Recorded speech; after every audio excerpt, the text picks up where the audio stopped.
The Saw franchise is undoubtedly one of the most iconic horror series out there. Hell, one of the most iconic pieces of anything out there. Yet despite that, I think it also remains as one of the most misunderstood franchises of all time. Everybody knows what Saw is. You don't even have to have seen any of the movies to know its many staples in our pop culture. Like Billy the Puppet, all the quotes, and of course, the theme.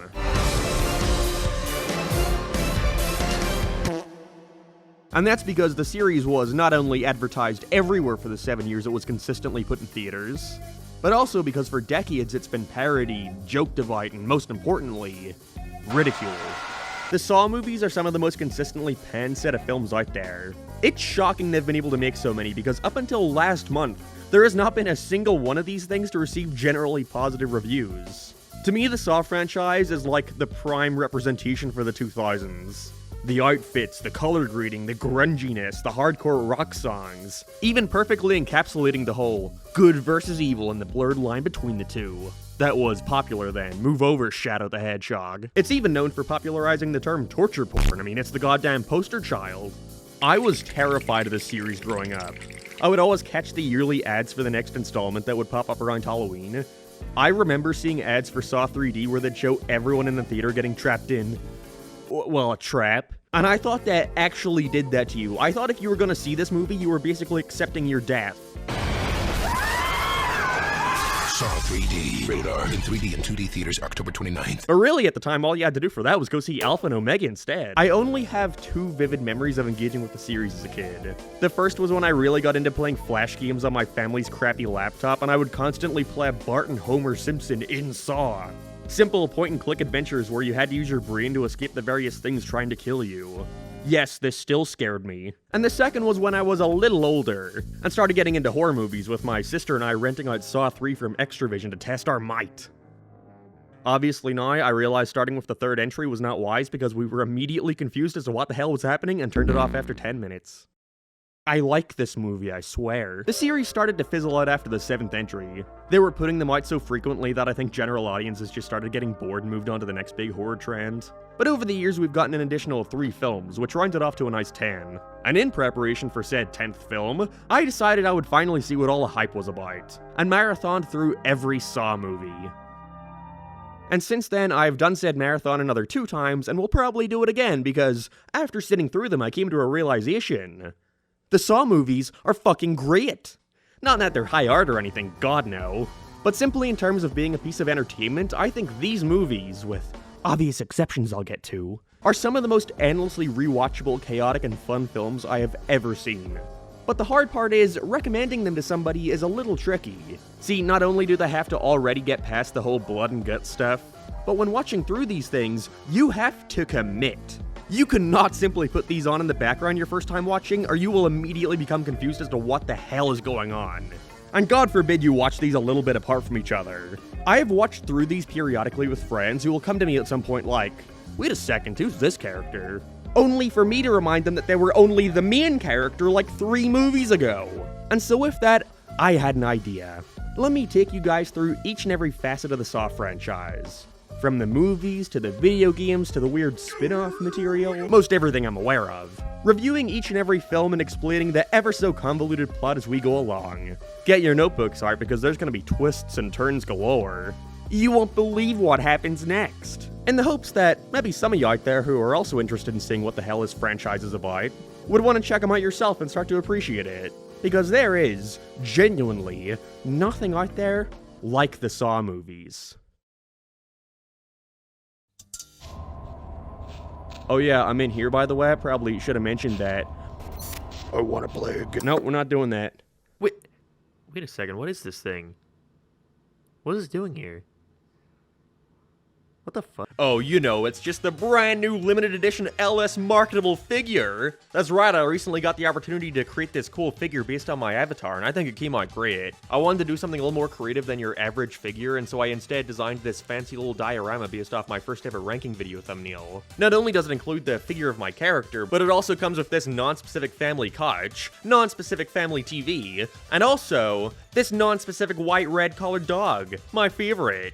I think it looks great and would absolutely love for them to be made, but in order for that to happen, we need to sell enough of them. So if you want to grab one or even just support the channel, then this is the best way to do so. Check out the Ownage website or follow the link in the description to nab one today before they're gone forever. They'll only be available for around 2 weeks, so grab them fast. And thanks for supporting the channel, especially with my whack-ass upload schedule. This video took like a month and a half. So, without further ado, before we get into the first movie, we gotta go over some history with...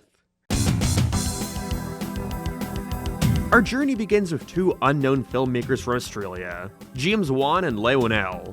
For years they had been trying to break out into the industry, with the latter having written a script back in film school for a small, low-budget horror movie called Saw. Knowing they had next to no chance of getting the film produced in their home country, the two set out to the grand city of Los Angeles to see if any bigwig Hollywood producers would be interested in funding their dream project. Now, of course, they didn't just want to show up with their dicks in their hands, and so before going over, the two gathered whatever help and funding they could and put together a short 11-minute clip, pretty much a sizzle reel, to show what kind of movie they wanted to make, which is now referred to as Saw the Short Film. By me, I gotta manage this somewhat. And thankfully, we don't have much to cover with it because it is short and sweet. All you gotta get past are the Australians who, by God, are trying their damn best to do American accents. David, put that out. I am. They're coming with me and I'm on my way out. Now, if any of you have seen the original Saw movie, this short should be pretty familiar to you. And that's because all they really did here was take a section of their movie script, take it out of the movie, and tried their best to turn it into a standalone scene. And of course, what they decided to highlight would go on to be one of the most iconic scenes in horror history. Basically, you got this guy, this is Lionel, funnily enough, playing the main character, and he's walking out of the hospital he works at, with one of the nurses telling him to put out a cigarette, to which he aptly replies, "Yeah, well, living's overrated." So cool. And with this, he's kidnapped and wakes up in a grimy, green-filtered room, with a TV beside him. Hello, David. You don't know me, but I know you. Where did his silly little head go after this? What the fuck? Our protagonist has found himself in what is called the reverse bear trap. See, normal bear traps clamp inwards. You can probably guess what this one does. Also, just as a heads up for later, I have to assume there are going to be some traps that I just cannot show you without YouTube getting on my ass about violence. So in preparation for that, anytime I want to talk about something I can't show you, I will instead draw a nice visual representation of what happens on this nifty whiteboard. Look, it's Jigsaw. I mean, Billy, fuck. The guy's got a minute to retrieve a key from the stomach of the man laying on the floor next to him, or else he dies. I would be worried as to whether or not he makes it, but considering the scene is constantly interrupted with him later recounting the situation to the police, I can already assume what has happened. Despite the lack of tension I think that creates, I think there's a lot of great moments still. The highlight, of course, being when he grabs a scalpel to cut through the guy, only for him to wake up right before he stabs him. He wasn't dead, he was just sleeping, oh no! After completing his challenge and freeing himself with just enough time to spare, he's rewarded by none other than Billy the Puppet. One of the most well-known horror villains of all time, yet I don't think he appears on screen for more than 2 minutes across the entire franchise. That's how you know he's cool. I don't even think any of these movies have given him a name. He's told that what he did shows how much he appreciates his life, something he can't say about so many people on Earth. Yeah, dude, that'll teach you to smoke cigarettes, you prick. And that's where the film ends. Followed up with a bad CGI shot of what would eventually become the main set of Saw 1, and a tease of who the mastermind behind this contraption was. This is a very well put together short, it's no wonder it got picked up so fast. On top of it just being very surreal to see all the elements introduced here that would later become series staples. Even the whole visual style isn't far off from the actual film. We even get to see the start of their obsession with these ultra fast moving spastic spinning shots around a character.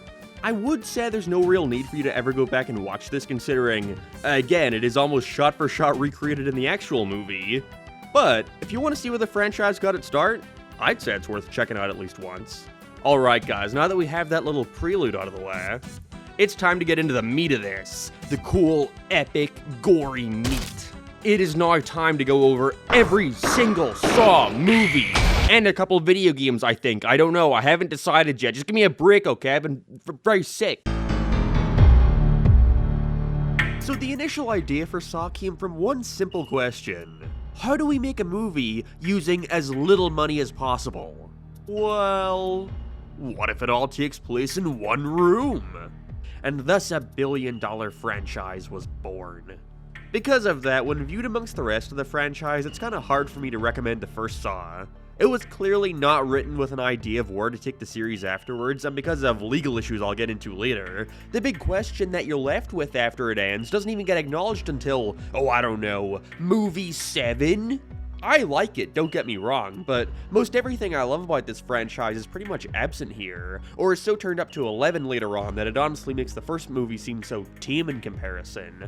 It's like really getting into a video game through the newer entries, and then going back to play the first one and realizing how bare it all feels. Like, why the hell can't Jigsaw spin dash in Saw 1? Fuck this! I will say, however, while Saw doesn't do a whole lot for me in terms of where it fits in the franchise, on its own, as a singular piece of media without looking at anything else, it is pretty fantastic, and I can completely see how it blew people away back in 2004. The premise is as basic as you can get, but it's equally terrifying. Two guys wake up in a dirty rundown bathroom with their legs chained up to the wall. And worst of all, there's a dead guy covered in blood on the floor between them. I hate when that happens. That's all you really get for the first 5 or 10 minutes. It's a genius idea that immediately gets you invested. You start asking yourself all these questions. Why are they here? What did they do? Do they know each other? Who put them here? And most importantly, how do they get out? I think what Saw handles best is its pacing. It would be very easy for a movie like this that's an hour and 40 minutes long to be incredibly boring and slow, feeling as if they're trying to drag it out as long as possible. And while at times I do find myself wanting to pull up some nice old Subway Surfers gameplay, I think that's more so just a result of me seeing it so many times and therefore the twists and turns aren't as impactful. But for the most part here, I think the pacing is its biggest strength without a doubt. They usually know just when to balance the big reveals with more quiet moments of the two getting to know each other, with those two elements usually complementing each other quite well, like something they're talking about when they're having small talk triggering a memory that can help them figure out what's going on. Yeah, but like, who's in this game though? I mean, I gotta be at least somewhat interested in them to want to see them get out, right? Well, our main characters here are Dr. Lawrence Gordon and Adam Stanhite, who, just like the short, is played by the film's writer. We later find out that Adam is a photographer and, of course, Dr. Lawrence works at Burger King. Things quickly take a turn once they find letters in their pockets containing a tip. Although Gordon is also given a bullet. Spooky. The tips they receive feature the famous voice of what we later find out is Jigsaw, telling them if they don't get out of the room, they die. And just how do they do that? Easy. Dr. Gordon just has to kill Adam. Doesn't seem very fair, but alright. If he doesn't do it by 6, then not only will he not be able to escape, then his wife and daughter are also killed. Jesus, what the fuck did they do? And it only gets worse once they find a pair of hacksaws, them putting 2 and 2 together pretty quickly. He doesn't want us to cut through our chains. He wants us to cut through our feet. That's just a great line. I think it's a really neat touch for the characters to realize this only 15 minutes in. Would have been really easy to leave that until the end for some big, epic, gory twist, but I like the idea of it being some kind of feel-safe, like a last resort that's looming over them the whole movie. Now, of course, the film doesn't entirely take place within one room for an hour and a half. Quite a bit of it actually takes place outside the bathroom, usually showing flashbacks to elaborate on who the man behind this is and why they've been placed in this game. Although it is worth pointing out that the movie still was filmed within one building. They just did a really good job of making each location as distinct as possible, with underground hideouts, police stations, bedrooms. They really did a lot with such little here, and it's definitely worth commending. It's revealed that Dr. Gordon was actually framed for the recent Jigsaw murders happening in the area, after his penlight was found at the scene of a crime. This being when we start following around the film's third protagonist, Detective Tibb. He's been investigating the recent Jigsaw murders for quite a while and thinks he finally has his guy in Dr. Gordon. But just what are these traps? What purpose do they serve? Is this just some insanely creative serial killer trying to get his sick kicks? Well, no actually. It would have been easy for them to pull that card and have it just be that, but Jigsaw is unique in that he's a horror movie mascot who doesn't set out to kill people. Kinda. That's what the movies said, but I'd argue otherwise. Like at one point, Detective Tapp's partner is shot by a shotgun trap while chasing the man behind all this on. He simply trips on a wire and bam! Blowed up. But like, you're telling me you can purchase like 5 shotguns, line them up perfectly above a door with a tripwire that will immediately kill whoever steps on it, yet Jigsaw does not consider this murder? I guess because he didn't literally hold the bullet in his hand and forcefully shove it into the head of the guy? That means he isn't responsible. So was it the gun's fault, or can we go even further and blame it on the bullet? You're just gonna have to accept that some of this guy's logic doesn't make the most sense. But at the same time, look at what he's doing. Are you really expecting something rational from the guy? Technically speaking, he's not really a murderer. Yeah. The gist of it is that Jigsaw doesn't pick out people at random. Instead, he actively sets out to capture folks who aren't appreciating their life enough. To which he kidnaps them, usually wearing a pig mask. It eventually makes sense, I promise. And with that, the person wakes up either inside a game or a trap. With a trap being a single situation the player needs to get themselves out of, and a game usually involves many tests and/or traps. Sometimes with multiple people. With the goal being if they manage to escape and save their own life, then therefore they'll become much more appreciative of what they have. I can never tell if this franchise is aware of the fallacies in that method. Also, if the player loses, then he cuts out a little puzzle piece from your skin, and that's obviously why he got the name Puzzle Piece. In the case of Saw 1, we have 3 major traps to focus on. I don't really count the shotgun trap because, well, again, it's a gun. First of all, we'll start with the razor wire trap. This is what Dr. Gordon recounts when he first tells Adam about being framed for all this stuff going on. Basically, you got Peter Griffin, and he's put inside a razor wire maze. He's got 2 hours to find the path out of there before the door to freedom locks forever. Just what heinous crime did this man commit to wind up here? Well, apparently a month ago, he cut his wrists. Suicidal, this man is clearly not appreciating his life enough. Put him in the fucking brig. Jigsaw wants to call out his bluff of looking for attention. Amazing. I think it's funny in a kind of fucked up way that Jigsaw had the thought of putting this man in a razor wire maze like, oh, if you really wanted to cut yourself, then I guess you're gonna get what you wanted, right?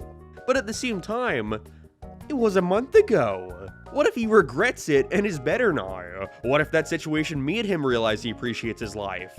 You have to personally see the growth for it to matter, Jigsaw? Tisk, tisk. Guy dies, of course. Put a little tally on screen with that funny sound effect. No, not that one. Okay, that works.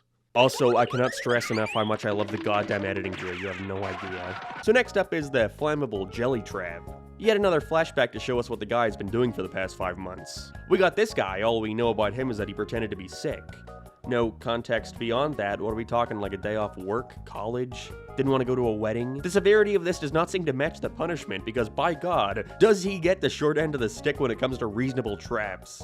So Jigsaw has covered him in flammable jelly, with his goal being to find the combination for a safe in the center of the room which marks his freedom.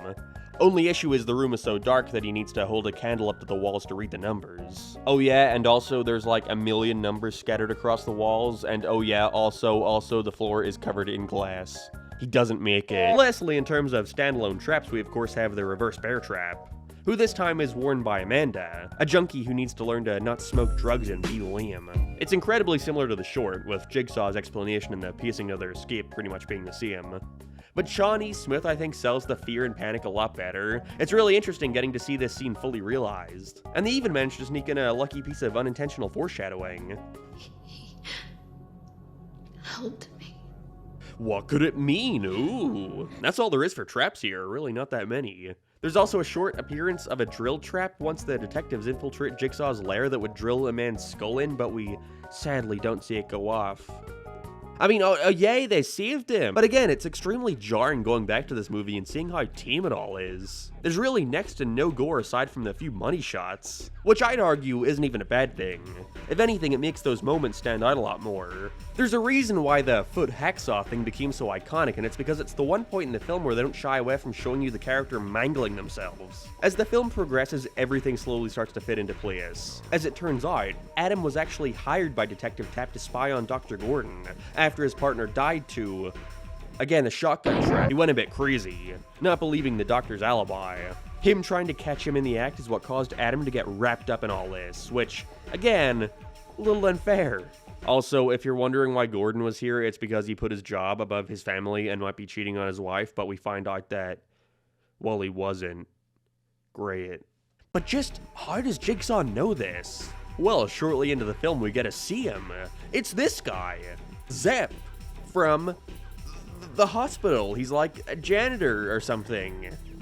Zep has been the one surveying the bathroom game and is also the one keeping Dr. Gordon's wife and daughter hostage. Everything starts to ramp up once Gordon runs out of time failing to kill Adam, and so Zepp has got to go and kill him. But wait a second, it's Detective Tabbs! He's come to save the day, chasing down Zepp as he rushes to finish off Gordon for failing the game. As this chase is happening, Dr. Gordon starts going mad, believing that his family's dead, and so he finally snaps and will now do anything to save them, and so he grabs the hacksaw and starts cutting his own foot off. I think I'm gonna be sick. Also, he gives up and shoots Adam, but oh no, it's still too late, and so Zepp has got to kill him, but oh, Adam isn't actually dead yet, and so kills Zepp, with Dr. Gordon crawling to save his life and family, promising to come back for Adam. But oh no! Adam finds a tape in Zepp's pocket. Turns out, he was also just doing a test, being forced to make sure the game's rules were followed. He's being tested because he's a pushover, okay, sure. But wait, if this means Zepp wasn't actually Jigsaw, then who? Whoa, my god! Why did he get up like that? So yeah, it turns out that the true man behind all this was the dead guy laying on the floor the whole movie. He had planned all of this, with him letting Adam know that the key to his chain was in the bathtub he woke up in. A key that immediately went down the drain. Oh, well, fuck him, I guess, right? You deserve to rot for life. Game over. And that's how the movie ends. Talk about twist on top of twist on top of twist. It honestly makes the whole movie worth it, especially on your first viewing. That's not to say it ain't worth watching multiple times though. You start to pick up on way more little details, like how John Kramer was actually the patient Dr. Gordon was showcasing when Zepp was introduced. Although I now have to wonder how specific Jigsaw's instructions to Zepp were. Like, sure, you were being forced to kill a wife and child, but did he really say you had to play along so much? Did you really need to put the gun to the kid's head just to scare her? Either way, the first Saw is genuinely fantastic. Nowhere near my favorite from the franchise, but from an objective standpoint of just being a movie, Saw 1 is undoubtedly the most impactful, being a genuinely suspenseful and memorable thriller mystery. It for sure has its issues. The biggest one I think being that I really enjoy the first half an hour, really enjoy the last half an hour, but have trouble remembering anything in between that. But the atmosphere, pacing, and editing do more than enough heavy lifting to keep me invested. And there's even a couple of small random details that you can tell were never meant to go anywhere, but I love that they actually bothered to eventually expand upon them. Like, I hope you caught this line. On my 6th birthday, my best friend at the time, Scott Tibb, stabbed me with a rusty nail. Because he's gonna get a whole ass documentary later. But this still leaves the question, what happened to Dr. Gordon after he escaped? Well, off camera, he was a little preoccupied, I don't know, suing the studio for apparently not paying him what he felt he was owed for the movie, so look forward to not seeing him for the next 6 films. Watching the behind-the-scenes featurette for Saw 1 really just shows you how much hard work the filmmakers put into this. The later movies often get this complaint of just being pumped out to rake in profits from a big IP, but there is no denying that there was an incredible amount of passion put into Saw 1. I mean, my man Tobin Bell just lay on the floor for hours at a time for days, and he fucking killed it! You lay on that floor, Tobin! But with the film's release and immense success, it was no surprise that a sequel was right around the corner, with Lionsgate demanding its follow-up be done and out the door within a year for the upcoming Halloween season. And so James Wan and Leigh Whannell promptly said, fuck that, and left to work on other projects, leaving the Saw franchise in the hands of Darren Lynn Bousman, who, for better or worse, is gonna go on to shape the series into what we see today. And by God, is he an interesting fellow, let me tell ya. But there'll be time for that later. For now, let's get a move on to... Okay, you know the music that plays at the end of Saw? You know the da-da-dun, da-da-dun, da-da-dun? It's called Hello Zepp, but I think it's easier to remember it if I just call it the music that plays at the end of Saw. It is a great piece, the perfect track to play over all these big reveals at the end. But I swear to God, I cannot listen to it without thinking of ABBA, and therefore, Mamma Mia by association. It sounds too much like that one song.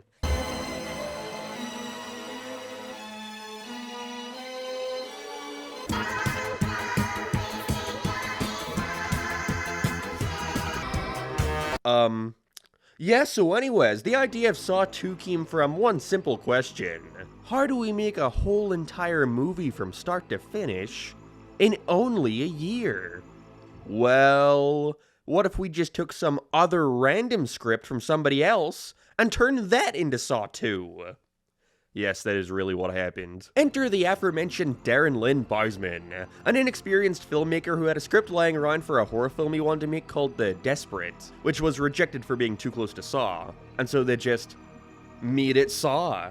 Work smarter, not harder. I will say, I do at least appreciate that even though the original director didn't want to come back for this one, they still decided to take a chance on some unknown. A chance which seemed to pay off, with Bousman's Saw films consistently raking in the most profits at the box office. Although that may instead have simply been due to Saw mania, which was running rampant at the time. You could not avoid this thing. One of my first ever experiences on the internet was watching that SpongeBob and Saw video, which I admit, terrified me as a kid. But with the movie like Saw, it left everyone wondering where the series was going to go from here. Where could they go? It originally not even being a Saw movie certainly doesn't give us a whole lot of hope when it comes to getting a satisfying sequel. So without any more time wasted, let's get into Saw 2. Our main character here is yet another detective, Eric Matthews, who's being taunted by Jigsaw, egging him to find him. Eric is a recently divorced cop, down and checked out of life. So it's no wonder why Jigsaw's now targeting him. Recently divorced and a little sad about it? Die. The police, however, quickly intercept where his lair is at and swiftly break in to get the killer. To which they find... oh. It's Jigsaw. Like really Jigsaw. No strings attached, just kinda chillin' eating Cheerios. It's a pretty ambitious idea, I gotta say. They have your main killer in police custody the entire film. Although it adds a lot of amazing tension to the scenes between him and Detective Matthews. Like, it perfectly shows how, even if you've captured him, the game is out of his hands. It's up to the players to decide how it ends. One of these players being Eric Matthews' son. Oh no! Okay, so the rules of this game are simple. There's a group of people trapped inside a house with 2 hours until the door opens and they can escape. Big problem though, they've all been injected with a poison that's slowly killing them, and so surviving those 2 hours isn't really on the table. And so they've got to go into each room and complete a set of tasks in order to be rewarded with the antidote. And all Jigsaw wants Eric to do is sit there and watch the game unfold, which of course is hard for him to do when his son is trapped amongst a group of crazy ex-convicts. I like the haunted house approach. It's definitely overkill when compared to how small scale the first film's game was, but at the same time, I don't give a shit, it's cool. There also being an entire group of people now no longer chained to a wall also allows them to now explore more of how all these strong personalities clash against each other when put under a life or death situation. Oh yeah, speaking of, one of these players is actually Amanda. You know, Amanda from the reverse bear trap in the last movie. Sweet! Similarly to Peter Griffin in the Razor Maze, she hasn't been too kind to her body lately, and thus she's been thrown back into a trap to learn her lesson. Honestly though, fuck the haunted house, John Kramer is the best part of this movie, aka Jigsaw. Turns out that was never a title he gave himself. Instead, the puzzle piece he cuts out of his victims was simply meant to be a sign that they were missing an important piece of being human.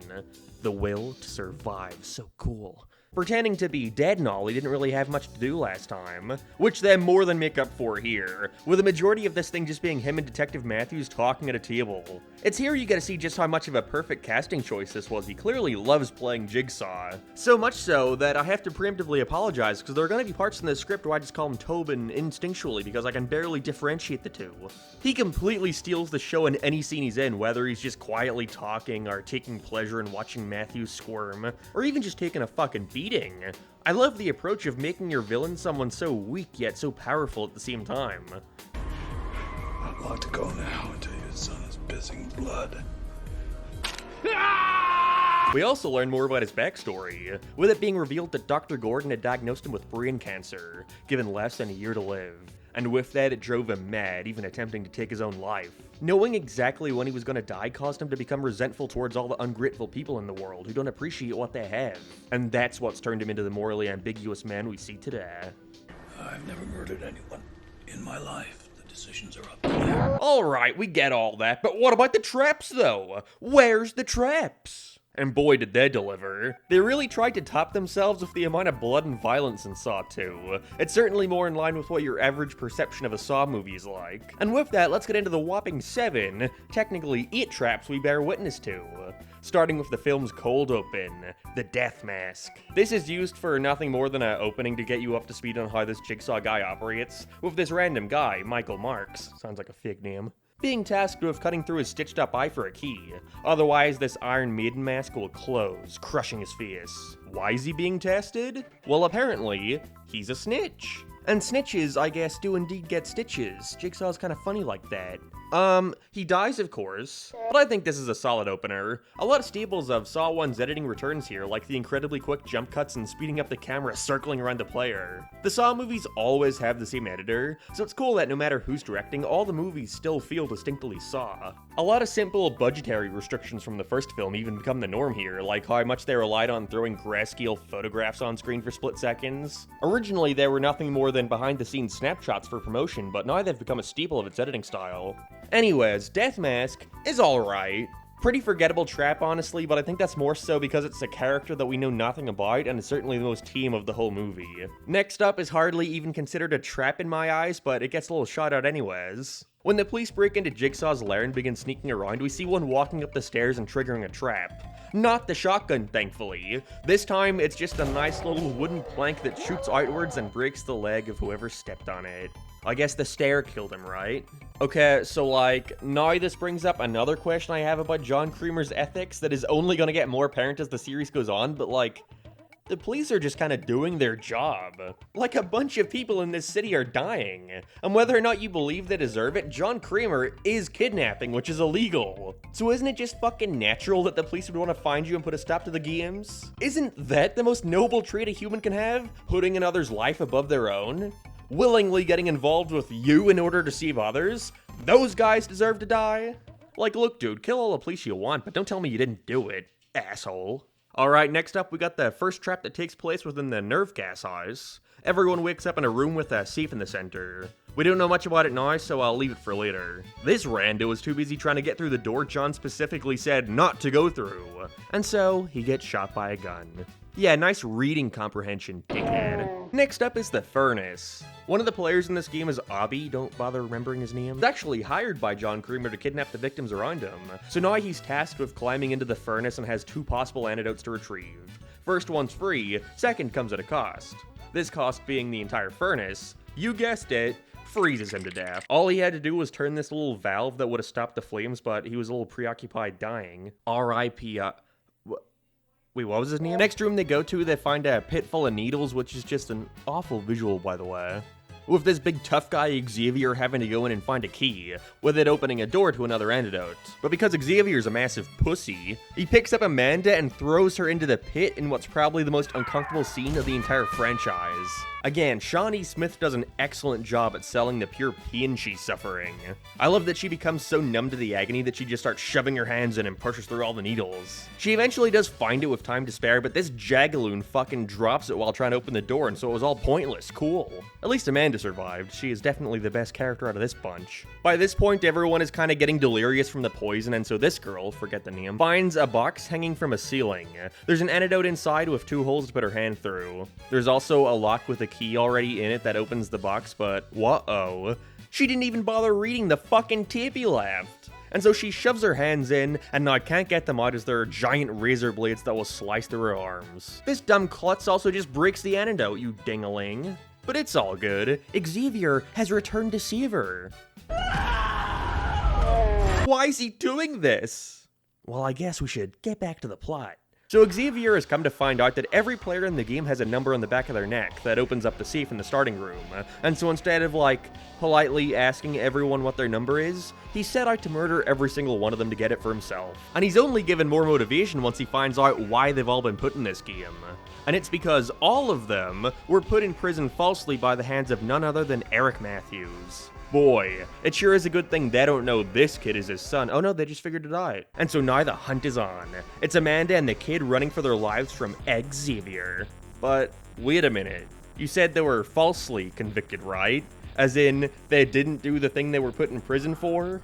So, why are they all in the game? Why are they being killed off one by one when they didn't do what you're saying they did? And that's because this isn't their game. Well, not really, at least. In actuality, this was all the game of Detective Eric Matthews. Although then, I have to consider John's logic as to the ethics of involving relatively innocent people in his game just for the purpose of teaching one guy a lesson, but oh well. After Eric beats up John, he promises to take him to the house his son was at. alone. Yeah, I trust this guy. How could you not believe that face? The police follow behind, but come across something much more disturbing. A VCR. It turns out the feed Matthews has been watching the whole time wasn't live. It was merely a pre-recorded video of the events that transpired in the house. So wait a second. Where does that mean he's taking Eric to? The kid and Amanda go all the way down this secret bunker and wind up in... The bathroom from Saw 1 was under the house the whole time. Whoa. Also, Eric catches up and comes into the bathroom to find... nothing. His son isn't even there. Adam and Xavier's decomposing bodies surround him as a pig-masked guy knocks him out. Him waking up with a tape beside him. And on that tape is Amanda. It turns out that she was working with Jigsaw the whole time and was the one to organize this whole game to prove that she could be a worthy successor to John Kramer once he passes. As this is happening, the 2-hour timer runs out, in which a safe in Jigsaw's lair opens, revealing Eric Matthews' son. He was in the room with them the whole time, and all Eric had to do was sit down and do nothing. Damn. Game over. I'll fucking kill you! Wow. Okay, now wait a second. Cool twist and all. John even tells Eric at the start of the movie that if he does nothing, then he'll find his son in a safe place. Like, haha, very funny and all, but I got some fucking questions, Jonathan. Okay, so the Amanda twist does fix a lot of the more questionable aspects of this movie. Like, oh, of course he didn't put Eric's son in real danger because Amanda was in the game to protect him and make sure everyone followed the rules. And the game had happened way before Eric got there, so John already knew for sure that the kid made it out alive, but you don't think this event would be traumatizing him for life? Especially now that his father has been left for dead trying to save him? My son appreciates his life. But do you appreciate yours? Do you appreciate your son's? Like, okay, dude, that's fine and dandy, but he's not the one in the trap now, is he? Also, sure, the rules were to sit down and do nothing, which he obviously didn't abide by, but isn't him going against the rules and doing something to save his son show how much he cares? That he would risk his own life to save him? Like, how much of what John is saying does he actually know for certain? Near the beginning, he says that Eric only cares about his son now because of the possibility of his death. But that's not even true, because before he got involved in this Jigsaw nonsense, we saw him calling his son to apologize for yelling at him. But even then, he's apologizing for yelling at this son after he had to pick him up from the police station. He's like a bad kid. Oh, your son spilled a glass of milk on the couch and you made him go to his room. How would you feel if I fucking murdered him? Yeah, just keep fucking smiling, Tobin. You know what you're doing. And that's Saw 2. Certainly a lot more complicated than the first, and I'd argue the script isn't as tight, but at the same time, this movie fucking rules. It's just so much fun. I'd put it above the first on my list for entertainment value alone. There's like a million traps, John and Eric's dynamic is so fun to watch, and the movie is only an hour and a half long. It fucking flies by. I'm glad most of the movies from this point decide to keep that runtime down as low as possible, because it makes them endlessly rewatchable. I think while working on this video, I've seen Saw 2 like 4 times. I love it. Things have begun getting a little more complicated, like I said. Not all of John Kramer's decisions here follow the morals he set up, and we'll soon see them further deteriorate as we go on. But giving him an apprentice is a fun idea. I'm excited to see how Amanda and him work off each other in the following films. She's definitely not who you'd expect to be the next Jigsaw, but I also think that's another factor that makes these movies so entertaining. The writers are constantly trying to top their own twists every movie, and so we're only gonna see it get more and more convoluted. Strap in, folks, because this is just the beginning of the end. But first... So remember Scott Tibbs? You know, Scott Tibbs from Saw 1? Come on, dude, I told you to remember this. Look. Like, I hope you caught this line. On my 6th birthday, my best friend at the time, Scott Tibb, stabbed me the rest of the year. I didn't tell you about that. Because he's gonna get a whole ass documentary later. This is that, then is now. Because for no real reason other than they wanted to, I guess. In the bonus features for the Saw 2 DVD, they included this 15-minute mockumentary showing the titular Scott Tibbs reacting to the disappearance of Adam from Saw 1. Remember bonus features? From what I've seen, the Saw movies were great deals that packed so much into these things. Massive behind-the-scenes videos, audio commentaries, a little interactive game, and even a 6-minute memorial for Greg Hoffman, one of the film's producers who sadly passed away between movies. He's even listed as a producer for every Saw film that released after his death. Aww. Anyone else grew up with the Roger Rabbit DVD? That little interactive game fucking terrified me now. I'm realizing I was a very frightened child. Anyways, the documentary features Scott Tibbs searching around town and interviewing folks about the Jigsaw murders and whether or not they think Jigsaw is doing something good by helping people appreciate their lives. which he's not. I honestly don't have a whole lot to say about it, but it's a fun little extra that adds some more world building to this universe. I sure am glad he was given screenshots of the movie to put in his computer. We even see a little clip of what's supposed to be Amanda on the news, but I highly doubt this is her actor. And there's even a bit of tie-in to Saw 2 with Scott trying to sneak into the hospital room of Eric Matthews' son from Saw 2 after he came out of the trap. One person to have learned is a chick. She's got some issues. I'd fuck her. Although I will say, if I lived in this world and knew a serial killer was roaming the streets kidnapping anyone in association to him, I would stay fucking clear. I'd probably move. What I wouldn't do is gallivant around town screaming his name from the mountaintops. He eventually wants to prove to John Kramer how strong and willing he is, and so he puts himself inside a homemade jigsaw trap. He's got an axe tied to a rope, and when a timer goes off, the rope will be cut, lunging the axe right into his chest. And all he's got to do is work his way out of the tape he's tied to. I don't know, I think the jelly guy from Saw 1 had it worse. Either way, Scott Tibbs dies, R.I.P., and all his friends just sort of leave him there. It's hot, man. What the fuck is that? You're the anti-popsicle. Oh. Want some candy? I think that's enough of that. It's time for Saw 3. Aw yeah! What I assume many believe to be the final Saw movie for reasons we'll get into, but even from the way it came together, many aspects behind the scenes seem to have been hinting towards the writers and director going in with the idea of the series ending here. Although that may have simply been due to, again, the passing of Greg Hoffman. Originally, James Wan, Lau Whannell, and now Darren Lynn Bousman all said fuck working on Saw 3, but after hearing about Hoffman's passing, they decided to write the final movie in his memory. Which is probably how some of the more bizarre, more sweet elements of this movie came into play. Most notably, the focus on John Kramer's father-daughter relationship with Amanda. This is basically just their movie. I mean, we clearly know that this is anything but the final movie, so it sure is a good thing they didn't do anything definitive that you couldn't backtrack, like, I don't know, killing all the characters or anything. Oh. At this point in the series, John is dying. His cancer has gotten worse and he can't even stand. He's stricken to a hospital bed the entire film. But this ain't no hospital. Instead, he enlists Amanda to go out and kidnap a doctor to keep him alive in his little hideout. Amanda, at this point in the series, is full-on psycho, almost worshipping John to the point where I'm sure a lot of folks watching this movie just assumed she's in love with him. And I sadly don't think her actress sells an intimidating lunatic nearly as well as a fearful damsel in distress. Still though, the John Kramer scenes in this movie are incredibly entertaining in a kinda depressing way. Amanda is constantly crying about how sick he is but doesn't want to take him to a hospital, and even grows to resent the nurse for how close she's getting to John, but you can tell he's kinda fucking doing it on purpose at times, I see you. Also, the last movie, ending with the reveal that Amanda had been helping the whole time, didn't really allow us to see much of her helping John, and neither does the plot of this one since, again, hospital bed. And so they incorporate a fuck ton of flashbacks to previous movies in an attempt to make her involvement seem more developed. This is in the form of just kind of showing John setting up previous games and then having Amanda walk into frame like, "Hi, I was here too." We even get an extended scene of him setting up the game from Saw 1, which I'm only mentioning because instead of building the entire set again, they opted to just borrow a set from a movie that was also filming around that time. A scary movie. 4. Yeah, no joke, the bathroom we see in Saw 3 is actually just a repurposed set from Scary Movie 4 since the main villain of that movie was Jigsaw. So you're telling me this is where Dr. Phil fell in the shape of the number 4? What? Soldier, get in here.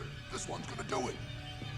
Also, when learning this and then taking a closer look at the set of Saw 3, yeah, I believe it. Interestingly, this movie opens picking up right where the last left off, with Amanda leaving Eric to die in the Saw 1 bathroom. But it quickly shifts focus to the point where you forget any connection it had to the last film, even immediately killing off the female officer Detective Matthews had a rapport with in Saw 2. This now starts up one of my biggest complaints about the series, and it's that everybody I like keeps dying.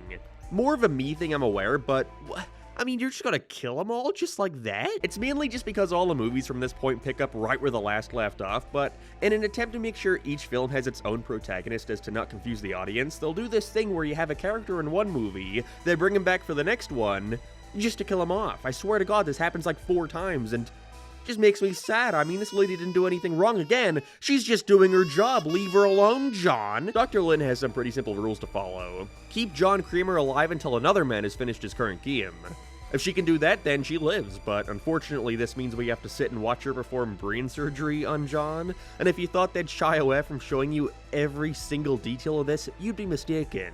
They aren't even trying to tie the gore to the horror now, it's just blood and guts galore. Speaking of, when watching this one again, I completely understood why my child self turned it off before the plot even got started. For someone who hasn't seen any of these before, we have an opening that calls back to a film I hadn't seen, then gore, then more gore. We're introduced to this random dying old man, and then a new man, and suddenly he's in a game. And this is all over the course of like 45 minutes. It was incomprehensible to me. But as someone who has now seen the previous films, I love it. Get more convoluted, please. So our player this time around is Jeff. His son has recently been hit by a car and killed, and he hasn't been taking it very well. Put him in a trap. Something interesting they do for this one is have every trap revolve around whether or not he helps someone who was involved in his son's death. Whether it be the judge who let the driver off easy, or even just a woman who saw the whole thing yet never testified. I like this approach much more than actually having Jeff's life be at stake. He's kept relatively unharmed throughout, it's more about his moral decisions with the traps. Which are the classroom trap. Okay, so this is the first trap, and like last time, it's disconnected from the plot and more so just used as an introduction to John for a new audience. So we have Troy, already deserves death with a name like that, wakes up in a classroom with chains piercing through his body. Everywhere. His hands, arms, shoulders, legs, ankles, teeth, etc. And all he's got to do is pull him out and escape before the 90-second timer hits 0 and a nail bomb goes off. This is happening because he's been put in prison a lot. Okay, so Jigsaw, what is one too many? How many times do they have to be arrested before they're put in a trap? A minute and a half is obviously not long enough to do this, and so he dies. Dude, I wouldn't have even bothered. 90 seconds for all that? Just kill me. Wait, is that me not appreciating my life enough? Guys, if I stop uploading after this video, you know why. Interestingly, however, the police has to cut through a welded shut door to get in here, which begs the question. If Troy was supposed to get out, then why was the door locked? Oh well. The angel trap. Okay, so this is what I was referring to before. Detective Allison is unfortunately put to the test as she has to stick her hand in a jar full of acid to grab a key before it dissolves, or else the device attached to her would rip out her ribcage. Jigsaw's logic here is that she's so preoccupied with chasing him that she's not living her own life, but it's her job, and you kidnapped someone she worked with. They imply in the last movie these two had a thing for each other, so like, why the fuck wouldn't she try to find you? Either way, 60 seconds to accomplish this. Yet when she goes through the agony of acquiring the key and putting it into the lock, it doesn't work, resulting in Amanda walking into the room and watching her die. I will say, I can at least appreciate how all these traps are somewhat contributing to the narrative, making you question what the fuck is going on in the ass story to be causing this. John Kramer is many things, but a killer? I don't know, it just doesn't add up. I don't condone murder, and I despise murderers. Me too, John. Good thing you would never. Oh yeah, I forgot to mention, so remember when I said if Dr. Lynn feels to keep John alive, then she dies? Well, this is because of a device on her head that is directly tied to John's heart rate. When his heart stops, the little shotgun shells around the collar on her head will trigger. This is because she is depressed and coasting through life, of course. But does she make it out? We'll have to wait and see. Ooh. The freezer room. This is the first test in Jeff's trial, where he has the option of saving the lady who was a witness to his son getting hit but chose to do nothing about it. So he got this naked lady chained up, hanging from the ceiling in this big freezer with water being spread on her at timed intervals. He has the option to grab a key and save her, but it'll result in him having to put his face on some ice and rip it off. You know, unless he just covered his face with his PJs, but there's no time for that, there's a lady dying over here.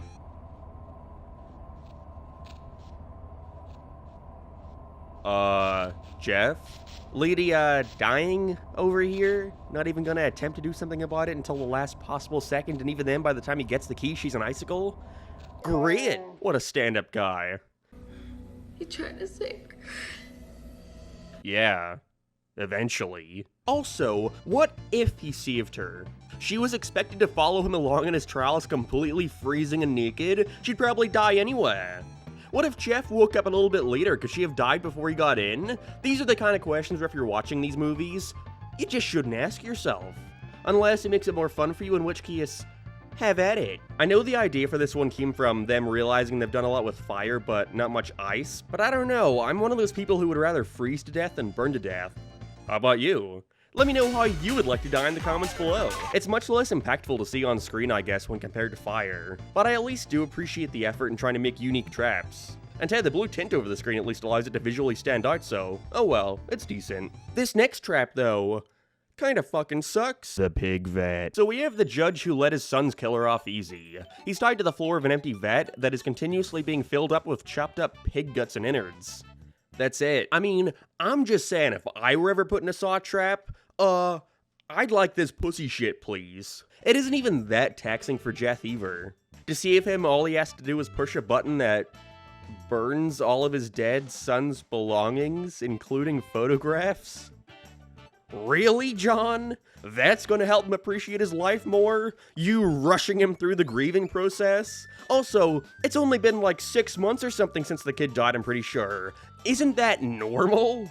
Also, where did you find out about this? Did you bear witness to this event to see the lady lying? Were you in court when the guy was let off easy? Some of his victims seem so specific to him, while others are just, oh, I saw a guy cutting himself the other day. I know what'll lift his spirits. Jeff saves the man and the two head over to the final trap of the film, which is Jigsaw's personal favorite. The rack. This is the most brutal trap yet in my opinion. So we have the guy who actually hit Jeff's son, which already you've had so much time to envision what heartless evil monster could do this, but we see in actuality it's just a guy. A guy who made a fatal mistake and was clearly traumatized by his actions. But I guess he's gotta pay anyways. His life is in the hands of Jeff. The device he's in is gonna slowly and painfully twist his arms and legs one by one, before finally ending by forcefully twisting his head all the way around. Jesus. All Jeff has to do is grab a key that, when pulled, would trigger a shotgun, even though he could just, like, move out of the way or duck, but in typical Jeff fashion, he waits until the last possible second to do this. And when he does, he doesn't even warn the judge to move, who gets caught in the crossfire and dies. Also, Jeff has the key at this point, but starts running around the guy like a headless chicken. Dude, let the man out, you killed someone for this. Sorry, I mean the shotgun killed someone for this. But even then, like, it's this man's fault for the flawed judicial system? If he were sent to prison for life, would he still be put in the trap? Because as we all know, you can serve as much time as you want, but that doesn't mean you're saved from Johnny Boy over here. At this point in the film, Amanda is reaching her breaking point. She reads a note left to her by John that, well, we never see, but it must have been important because she rushes into the hospital room with a gun ready to shoot Lynn. Which she does. She calls out John's false morals. How nobody is ever truly redeemed and that nobody ever really changes. Now that she's back to freaking out and screaming, I gotta say, she really sells the entire scene. I love it. Jigsaw doesn't seem fazed, however, as Jeff rushes into the room with Lynn around his arms, pointing a gun right at Amanda. You didn't know that Lynn and Jeff were husband and wife. Holy shit. Jigsaw, you fucking madman. He had planned this outcome the whole time. As it turns out, this whole entire thing was actually Amanda's test, to see if she could be a worthy successor to John and not let her emotions get in the way of letting things play out fairly. Women and their emotions, am I right, fellas? John had slowly begun to suspect Amanda wasn't fit to take up his mantle after realizing she'd been rigging games against the players this whole time. That's why the door at the start of the movie was welded shut. It's why the lady cop's acid key wouldn't work. She's the reason why Adam's key went down the tub at the start of Saw 1. She didn't fully believe in the method and wanted them all to feel. And while it's never explicitly stated, her jealousy towards Lynn in this film leads me to believe she didn't want John enlisting any more apprentices, wanting him all to herself. Wow. There's like 30 minutes worth of flashbacks by this point to show just how incapable she was of following the rules. Like with Adam, for example, we see her sympathizing for him so much that after the events of Saw 1, when he was locked in the bathroom, Amanda shortly after snuck in to suffocate him, putting him out of his misery. We also thankfully find out what happened to Eric Matthews after the start of this one. He breaks his own foot to get out of the shackle he was placed in and follows after, kicking the shit out of Amanda and giving her a verbal beatdown that causes her to break down in tears. What a baby. So, did Eric survive? I don't know. By the end, Amanda is dead. It's only John, Jeff, and Lynn, but Jigsaw has one more test for him. Forgiveness. Can Jeff forgive John Kramer for putting them all in this trap? No, he slices them with a fucking buzzsaw. Obviously, he wasn't told that John's heart rate is directly tied to his wife's shotgun collar, and so blammo. explode. John has one final fuck you for Jeff though, and it's that he's the only person to know the location of his daughter, who I never mentioned until this point, but he had a daughter he was neglecting, and now she'll possibly suffocate to death because the only man who knew where she was is hidden, and he's dead. The end. Saw 3 is, in my opinion, the weakest of the original 3 Saw films. But that's more so because with it being treated as a finale in some way, they had to bring back and resolve all these other plot threads from the first 2 films, which causes it to feel a little bloated. This is one of the only Saw movies that I think is too long, to the point where when rewatching it, it just feels as if I'm watching a 30-minute continuation of Saw 2 before the actual film starts. Now, that isn't to say I don't like it, because I do. But you really have to genuinely care about these characters to get anything from it, because otherwise, we have some of the weakest traps yet, other than the wreck, of course, and flashbacks that go on forever and sometimes have flashbacks within flashbacks, and I can see why most general audiences would have dropped off the series after this. The original plan for this film was for it to conclude with John realizing how flawed his method has been, that he's been in the wrong this entire time and regretted everything he's done before dying, but Lionsgate knew better than to let this franchise end. It was still making them $100 million on a shoestring budget. And so we have one single shot here showcasing John pouring candle wax on a tape and swallowing it. And for brief moments we even get flashbacks to when John wasn't Jigsaw, where he seems to have this blonde-haired love interest. What could it all mean? Either way, so you killed off your main villain, huh? And you killed off his apprentice. What are you gonna do now? Well, by this point in the franchise, James Wan and Leo Whannell were gone. They were involved with writing 2 and 3, but didn't really help at all with this one's script. Instead, a new pair of writers were brought in, signing on to handle Saw 4, 5, and 6, which were already being discussed. So with the knowledge of them having 3 films to work with, they opted to tell one continuous serialized story. This is where the series to me stops being about the horror and turns into this bizarre but endlessly entertaining telenovela. The drama is about to reach an all-time high. I also don't even think Darren Lynn Bousman wanted to come back for this one, clearly saying that after Saw 3 he was leaving the franchise for good so he could work on his film adaptation of Repo, the Genetic Opera. However, he apparently had a gap in his schedule, and so decided last second to hop back onto the Saw train. Now, whether or not that's a good thing... Finally, I felt comfortable enough to tell him to stop grabbing your balls. Sometimes the boys move on me. Dude, if you watch the Saw 4 behind the scenes video, he just seems fucking sick of the series, and everyone around the guy seems sick of him. Because I have a producer standing over me. Dan, show everyone your favorite pose. Looking at the watch. I feel like every clip either has him talking about how much money he's wasting on stuff they didn't need, or saying how they spent like all day trying to get one shot just because he thought it looked cool, or that he wanted his untrained dog in the movie. And 9 times out of 10, you can see the producer in the background crossing his arms and looking pissed off. Well, I'm waiting for it. Let's roll. Stop ticking with your watch. And when he's not fucking around, he's just being kinda weird. I'm working with one of the most sexy, hottest actresses. I'm actually forcing myself to leave this room right now. If I stay here any longer, it's gonna get extremely bad. This movie just gets right into it, showing us John Kramer's autopsy in excruciating detail, with them finding the tape he swallowed last time in his stomach, to which they call Detective Mark Hoffman to look at it. Says that John may be dead, but his work is no longer finished. By the end of this, everyone will be tested. Even you. Hoffman and the other police officers wind up finding Allison's dead body from the jar of acid trap, but there's no time for that as Detective Hoffman ends up getting kidnapped by one of the pig people, waking up inside a trap with Eric Matthews? He's still alive? And honestly, it's been so long since Saw 2 that you completely forget about how much of a dickhead he was. I just feel bad for him. He spends most of this film just pleading for his life, just wanting to go home. Justice for Eric Matthews, guys. He didn't mean to hurt nobody. But that's more of a C or D plot going on in the background, with the focus here being on another once background officer, Daniel Rigg, who has a bit of a problem with going through doors.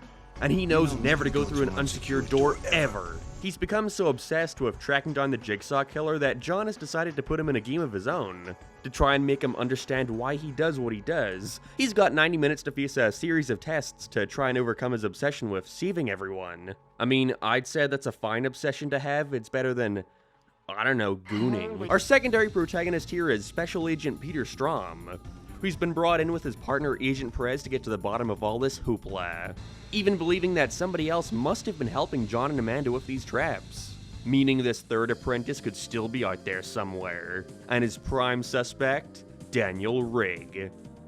Except, we know it's not him because we're also following him along, so oh well. The plot from this point on is just all over the place. There's like 50 things going on at once, all from different time periods, so please bear with me, this might get complicated. See, they quickly realized they put themselves between a rock and a hard place by killing off John Creamer so soon, and so they will try and find any excuse they can to bring him back, and instead of doing something sensible like Frankenstein reviving him, something normal, they instead chose to fill up each movie with even more flashbacks. These mainly revolve around our third main character, kinda, Jill Tuck, the blonde lady we saw glimpses of in the last movie, and John Creamer's ex-wife.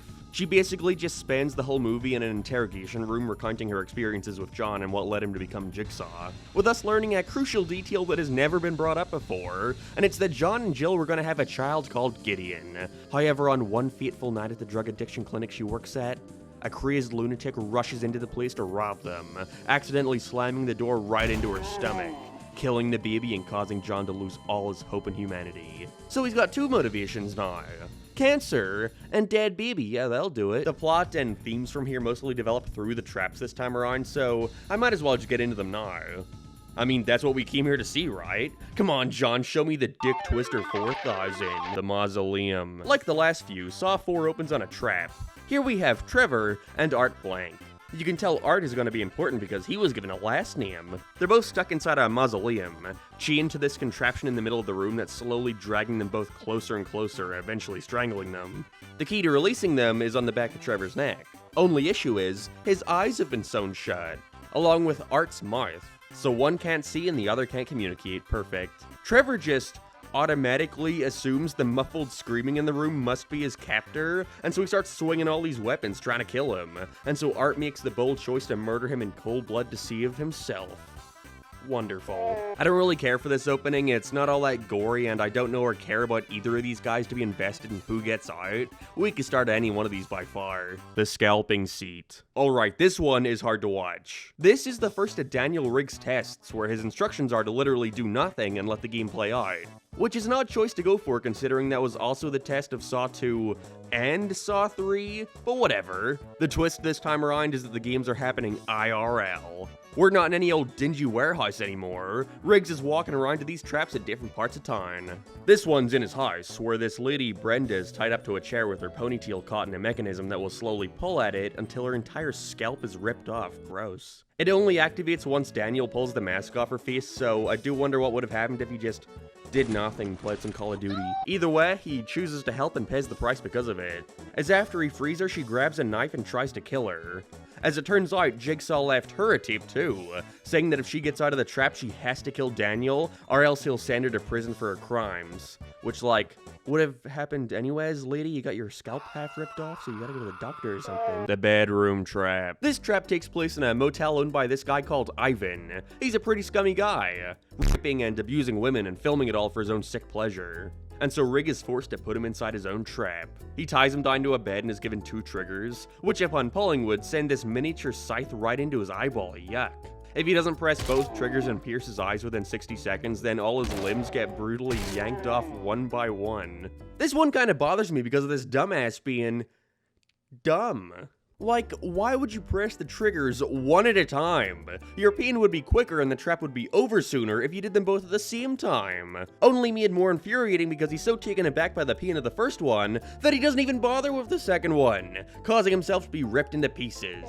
R.I.P. Bozo. Spike trap. Dude, what is it with Saw 4 and consistently having the lamest traps in the franchise? Because the spike trap is just nothing.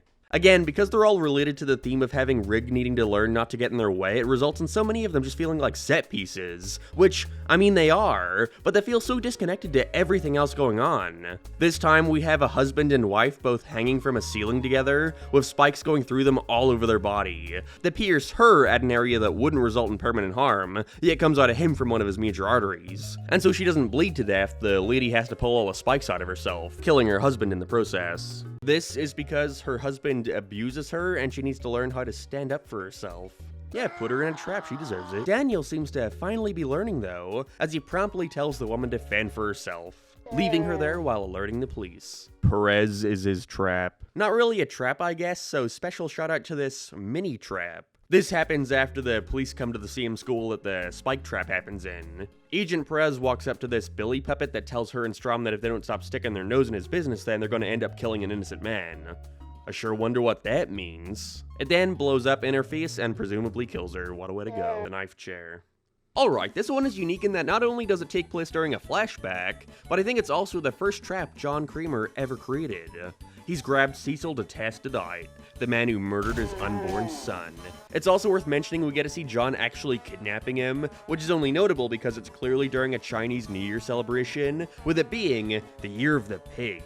Apparently that's when he wanted his son to be born, as it's a symbol of rebirth, I guess. Which also fits the purpose of his games too, that was lucky. John's got him strapped to a chair with knives going through his wrists. All he's got to do to free himself is push his face against the wall of knives. It's simple, but effective. This one is pretty hard to watch. Cecil ends up making it out alive, but couldn't see it in his heart to forgive John. And so he lunges at him. Being a wise guy, John has the clever idea to step to the side a bit, resulting in him falling inside an early version of the razor wire maze, killing him. Get fucked. The ice block trap. The final one worth mentioning is, again, the trap involving Detective Matthews and Hoffman.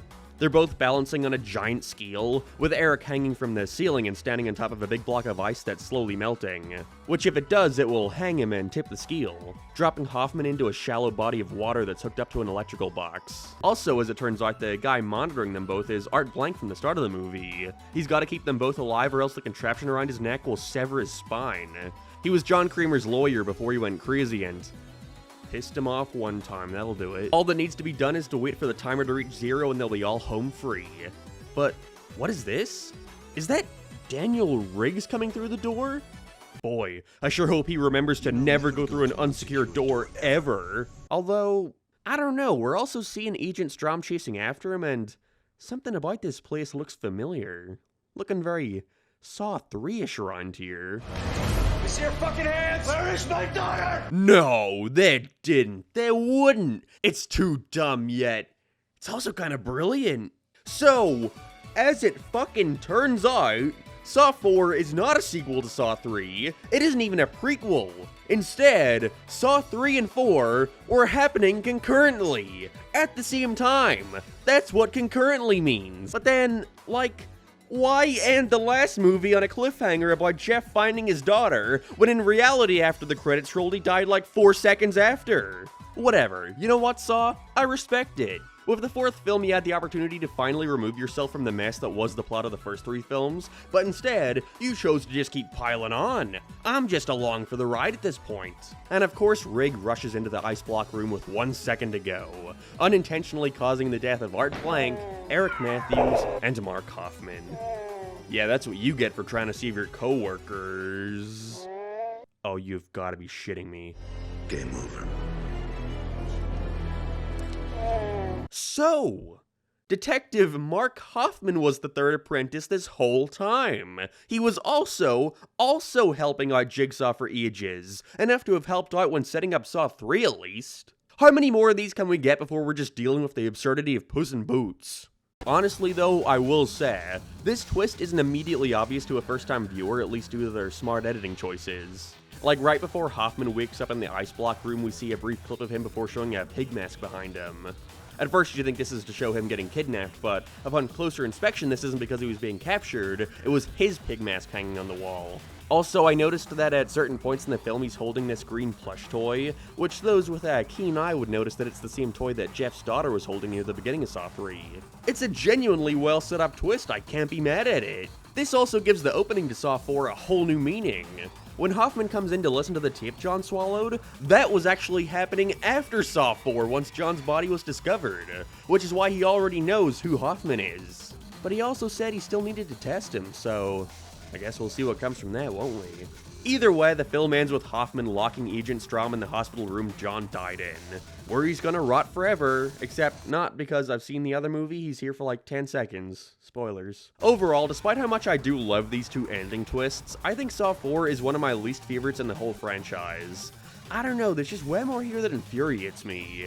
Riggs' whole game just makes me mad, especially that ending. Again, you kept Eric Matthews alive for 3 movies just to have him stand around and then get his head caved in by a couple ice cubes. Not cool. Even the best here is nothing near the level of fun and entertainment I got from Saw 1, 3, especially 2. It's only worth watching for that ending and maybe the directing. Weissman wanted to get a lot more creative at times with this one, and so we have all these shots that in the behind the scenes footage looks like they took a ton of time and energy to set up, but in the film it comes off pretty laughably dumb.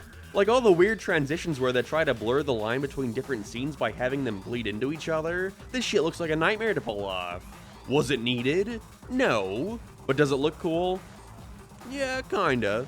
I am excited to see where they go from here though, having someone on the inside be the last Jigsaw standing, although I am curious how they're going to stretch this out for another 2 movies. Want to know my favorite fact about Saw 4 though? Apparently, when it was released in movie theaters, a cinema accidentally played the opening to this instead of B-movie. I mean, it's not a big deal or anything, at least this one doesn't open with a shot of Tobin Bell's cock. Oh, weird. Okay, learning this movie was written in only a month does not give me much hope. Even from the way it starts, it feels like they're rushing. We open on a seemingly unrelated trap again.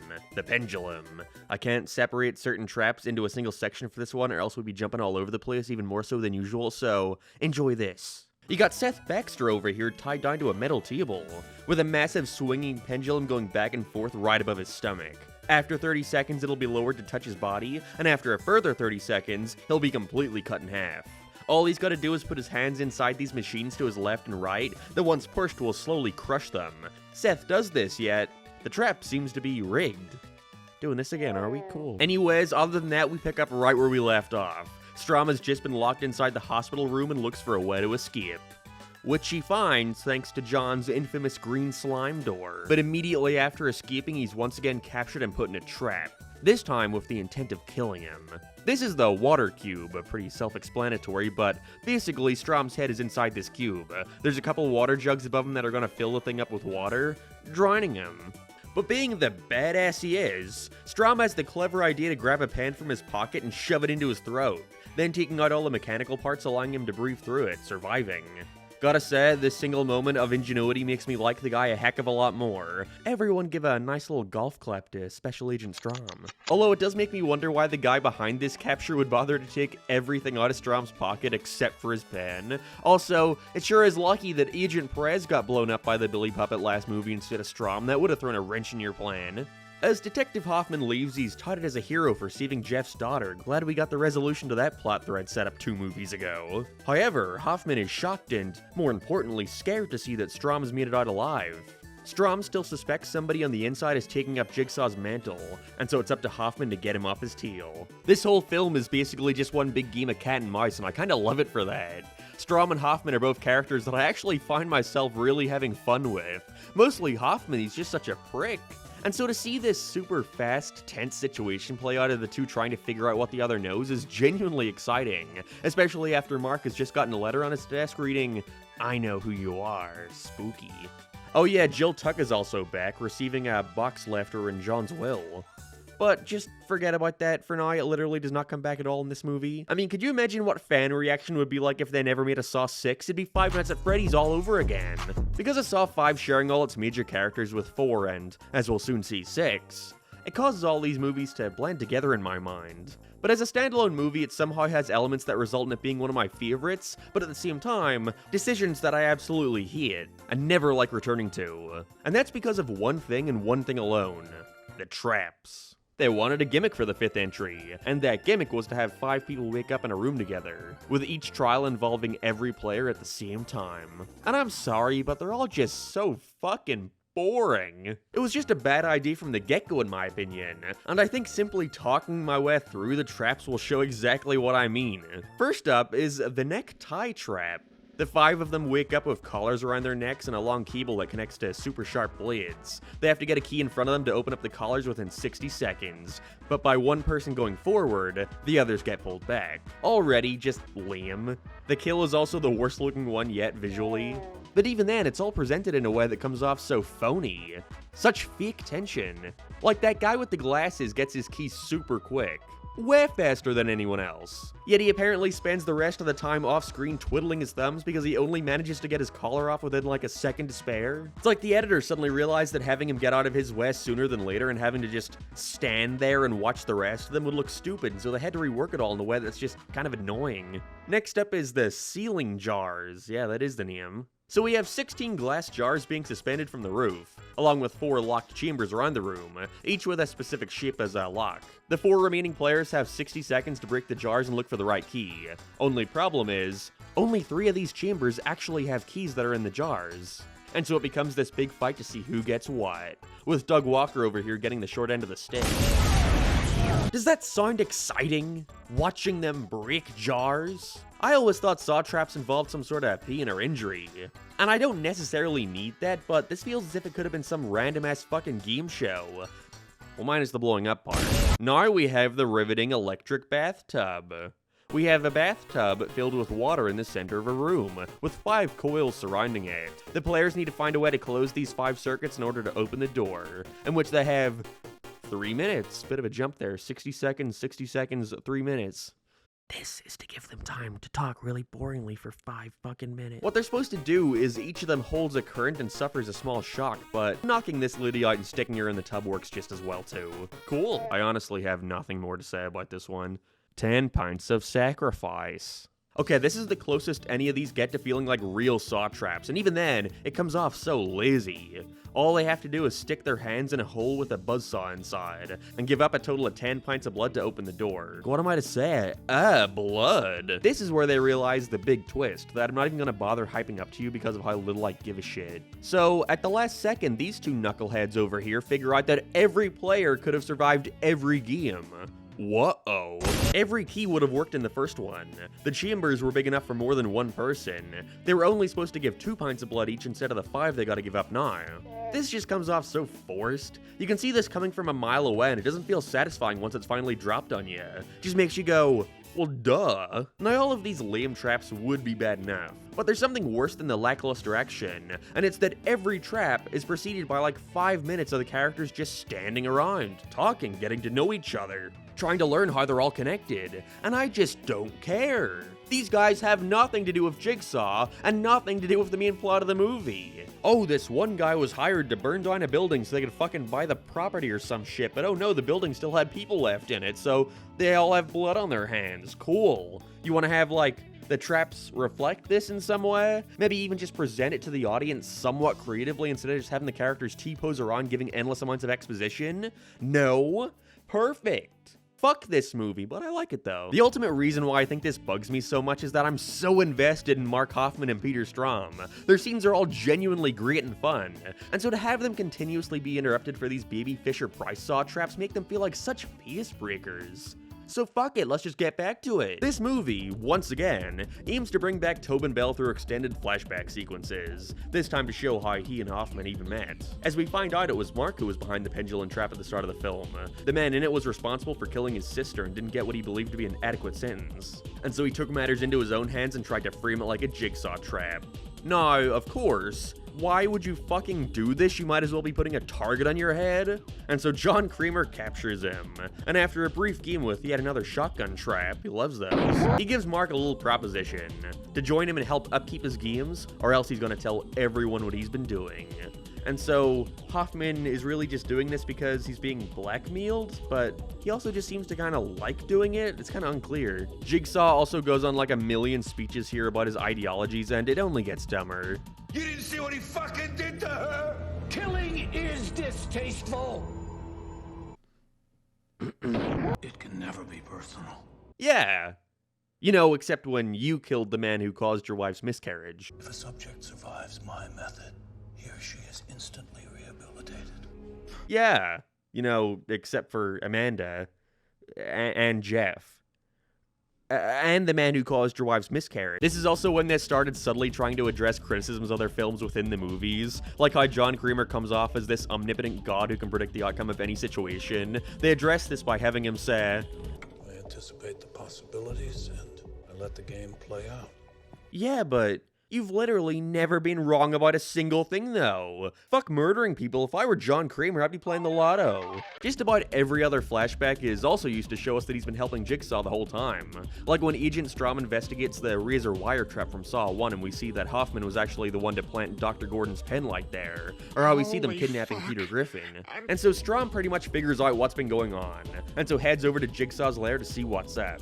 But Hoffman has come prepared. He's stolen Peter's phone and placed it on the table in the building the trap is taking place. So when the leader of, the FBI or whatever, breaks in, he'll think Strahm was the man behind the slaughter, perfectly framing him. This plan goes off without a fucking hitch. Strahm enters a room containing a glass coffin, with a tape telling him to get inside. Yet when Hoffman walks in, he gets thrown inside of it instead. To where Strahm continues the tape and learns that if he didn't get inside, he would die.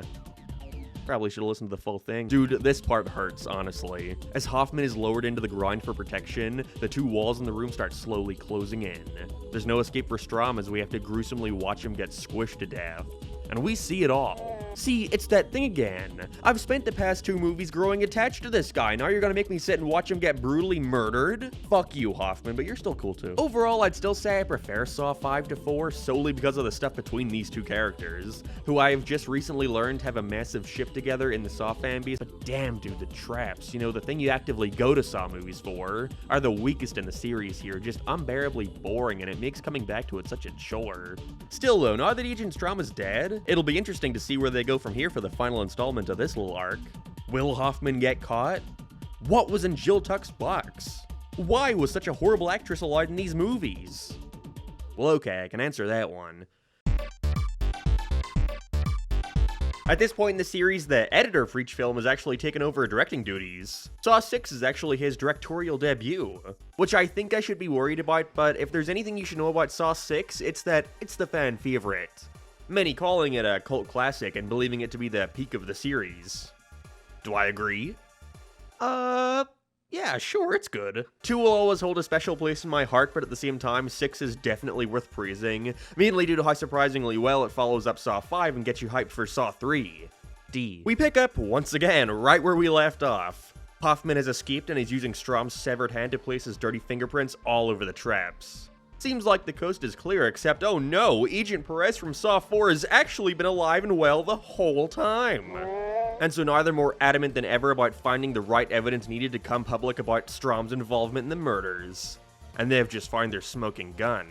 An intact tape from Seth Baxter's trap, the man who killed Hoffman's sister. And so they're gonna try and descramble it and hear the recorder's original voice. Oh no. Things are getting a bit tense, and so Hoffman goes to Jill Tuck for some reason to inform her the game needs to start now. Yeah, that's right, Jill Tuck is also in on this. Up until now, she seemed pretty freaked out by everything John has done, but apparently she's so obsessed with him that she's willing to carry out his final test, as the box she received in his will contains exactly what needs done. I don't like this, honestly. Jill Tuck is without a doubt my least favorite character across this series. She's just annoying and her actors can't act for shit. Constantly gawking at the camera like she's the hottest lady in town. You suck, Jill Tuck. Fuck you. Even still, she barely takes up any time, which I'm thankful for. This is still primarily Mark Hoffman's game. Jill is mainly here to show that John still cared about her, promising that no matter what, he's gonna get her away out of all this. The main character here is for sure our most unlikable yet. Not in that I don't like him, but we're clearly meant to believe he's a bad guy, and they really drive that point home.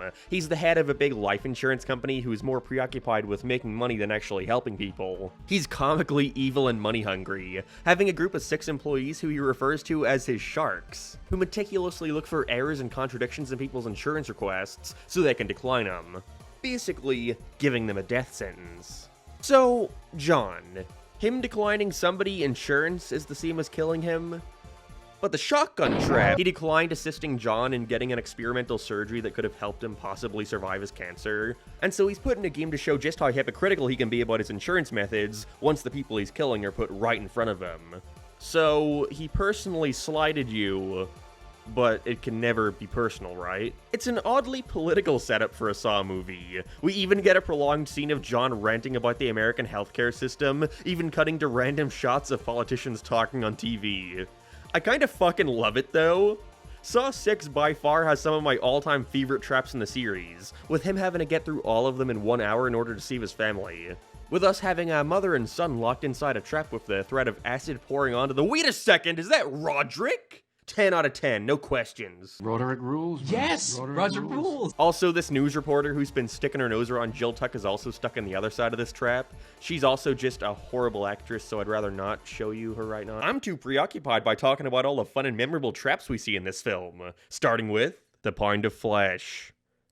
A trap. Yet another opener, and I think this may be my favorite one out of any of them in terms of setting you up for the insanity to come. You got this lady who won a reality TV show contest to be in a Saw movie, and this fat guy. They're both lenders providing loans for people who can never pay it back. And so they're pit against each other in a contest to see who can cut off the most flesh.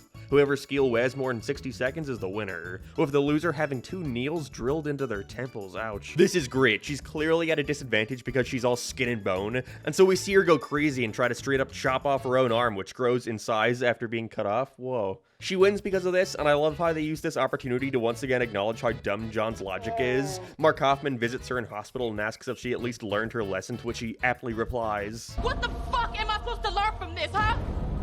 Look at my arm!" Damn, get fucked, Mark. Wait, the oxygen crusher. So this is the first of William, the health insurance guy's trials. He wakes up with an oxygen mask on connected to these little pump things. Rules are simple. For every breath he takes, the clamps get closer to his body. If he breathes too much, then he's crushed. But luckily for him, all he's got to do is survive longer than his opponent, his company janitor. Now you may be asking yourself, why would Jigsaw put this innocent old man inside a life or death trap? And the answer is, he smokes, even though he has a bad heart condition, which shows, you guessed it, a lack of appreciation for his life. Wow. And I get it, it's like Jigsaw's way of being, oh, by your logic, this man should die. But no, John, you're still the one killing him. You knew he would lose. Where was his chance? Dickhead. The gallows. This one is also just unfair for the point of being unfair. Will has got to pull on 2 handles at each side of him, both of which control their respective platforms, with his elderly secretary on one and his younger assistant, or whatever, on the other. He has to let go of one as they're both being choked by a barbed wire noose around their necks. I love that this one is being framed like they're animals in a zoo, William only being given surface level information about them in order to pick who lives, with the other having their platform fall and resulting in them being hung and whacking against the glass panel in front of him. Old lady is old and potentially has diabetes, but she has a lot of friends and family who are gonna miss her dearly. Whereas the younger kid is in perfect health, yet he doesn't have any friends or family. His formula should force him to kill the elderly lady, but he just can't bring himself to do it, deciding to kill poor old what's-his-name instead.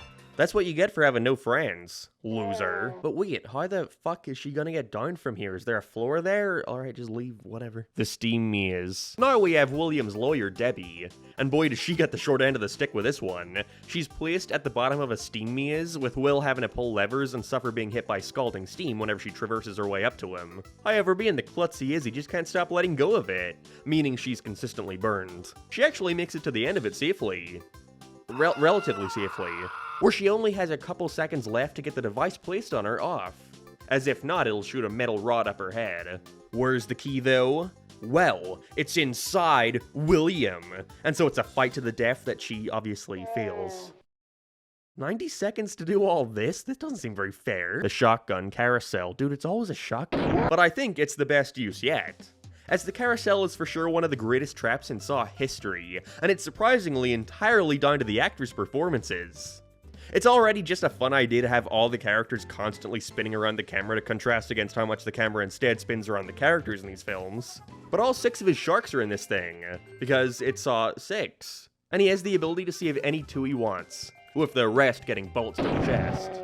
Again, this is only as good as it is because of the performances. All the employees screaming over each other to not only try and prove why they deserve to live, but also why their co-workers should be the ones to die. William is also amazing here too, his reactions are perfect and depressing. You can tell how much he doesn't want to do any of these, not even caring by the end who lives or dies, so he doesn't have to live knowing he made a deliberate choice against one, closing his eyes by the last rotation. It is extremely engaging, and it's the one trap that makes revisiting Saw 6 worth it every single time. Look at me! When you're killing me, you look at me! And what a trap to end on as we get back to Mark Hoffman's shenanigans. He's come back to the police station to hear that the tape is about to be decoded, with him having a front row seat to its unveiling. But Perez and the other guy just won't stop asking questions, almost like they already know Hoffman's behind it all. They mention how the scans on Strom's fingerprints revealed that he was already dead by the time they were put in the traps. It looks like the jig is up, Saw. Right now, you're feeling helpless.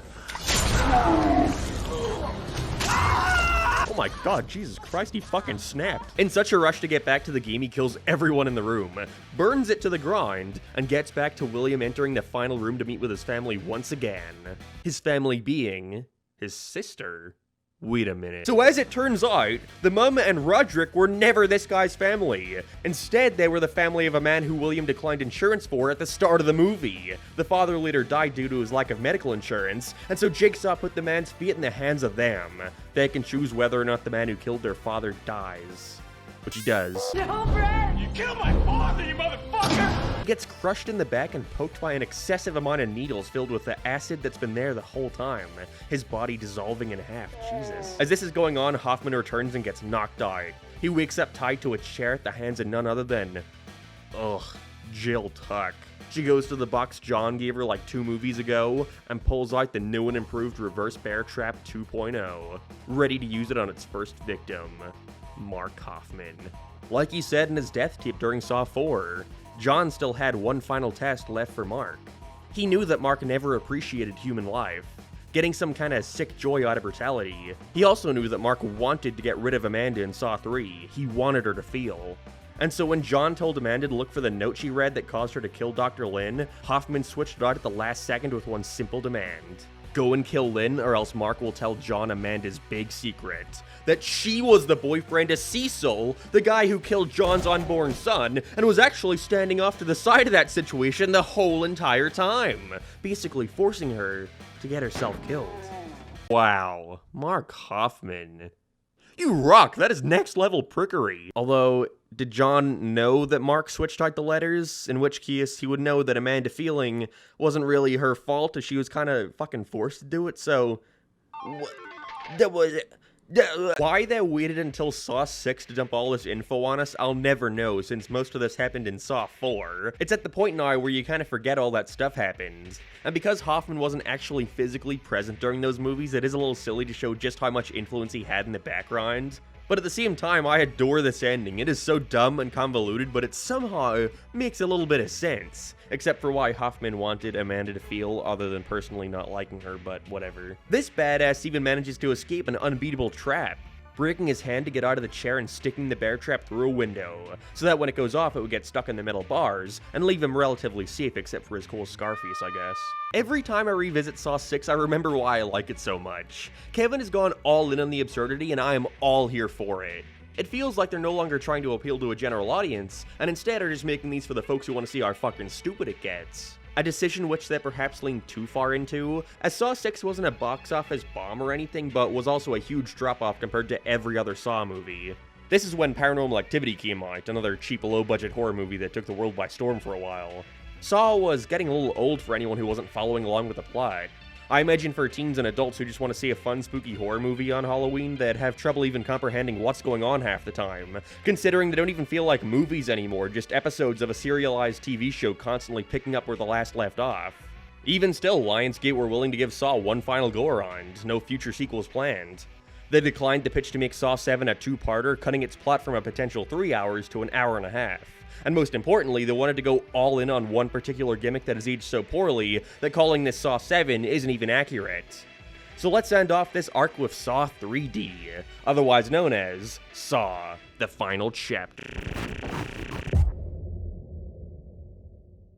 You didn't think I was gonna forget about Saw the video game, did you? I definitely didn't start writing well into Saw 7 because I forgot about it.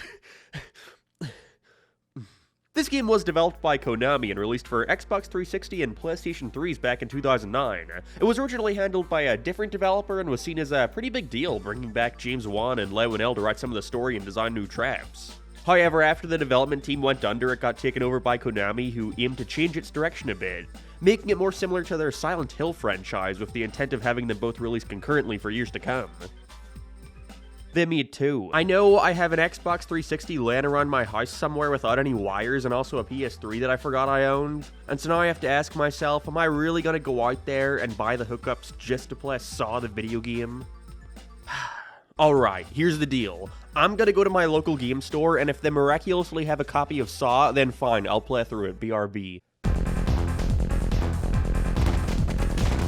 Well, I'll be fucked. No joke, I found it in the first store I went to for $60. No box, by the way, game collecting is great. And this is where I would normally direct you towards my podcast channel where I would have played through the whole thing and uploaded it, but I'm sorry, I'm gonna have to go on a bit of a rant here. PS3s are shit, I'm glad I grew up with Xbox. I never liked the PS3. I was addicted to my PlayStation 2 though, I thought it was the greatest console in the world. Then one day my dad came home with an Xbox 360 for himself, which he then proceeded to never play, so now it was mine. My friend had a PS3 and I thought that thing fucking sucked. The controller was lame, it just looked so flimsy, and any game I had on Xbox that he had on PS3 always seemed to look and play worse, but that might have just been my kid brain convincing myself I had the cooler console. So I got this PS3 laying around in my closet somewhere and decided if the guy only had Saw on PS3, then fuck it, I'll play it on PS3.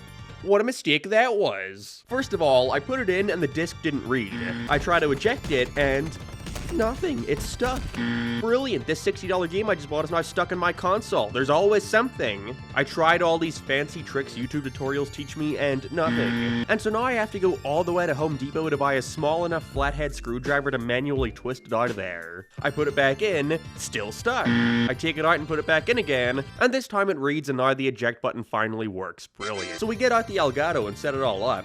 Wires everywhere. And when I open OBS, no signal. There's always something. Alita learned that PS3s are very against recording gameplay, and so Sony have integrated this thing called HDCP to block recording software. There's always something. Call up a mutual who has experience recording games, tells us that PS3s need this thing called a splitter to plug into the Elgato to trick your system into showing the gameplay on OBS. Drive all the way to Best Buy and get a $70 splitter, bring it home, whoa-oh, still not working. Call up that same mutual who now informs us, oh yeah, it's not gonna work with a regular American splitter, they've worked around that. You gotta order a crappy Chinese splitter that might come in like 2 weeks.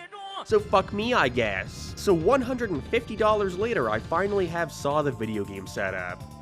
With no ability to record. Please consider checking out the figure. I heard many mixed things about this game. Apparently it's pretty mediocre, but if you're a Saw fan, then it's actually pretty fun. And after going through the whole campaign, yeah, I agree. I'm not gonna sit here and review the whole thing. I know we're all just dying to know what happens to Mark Kaufman and Jill Tuck.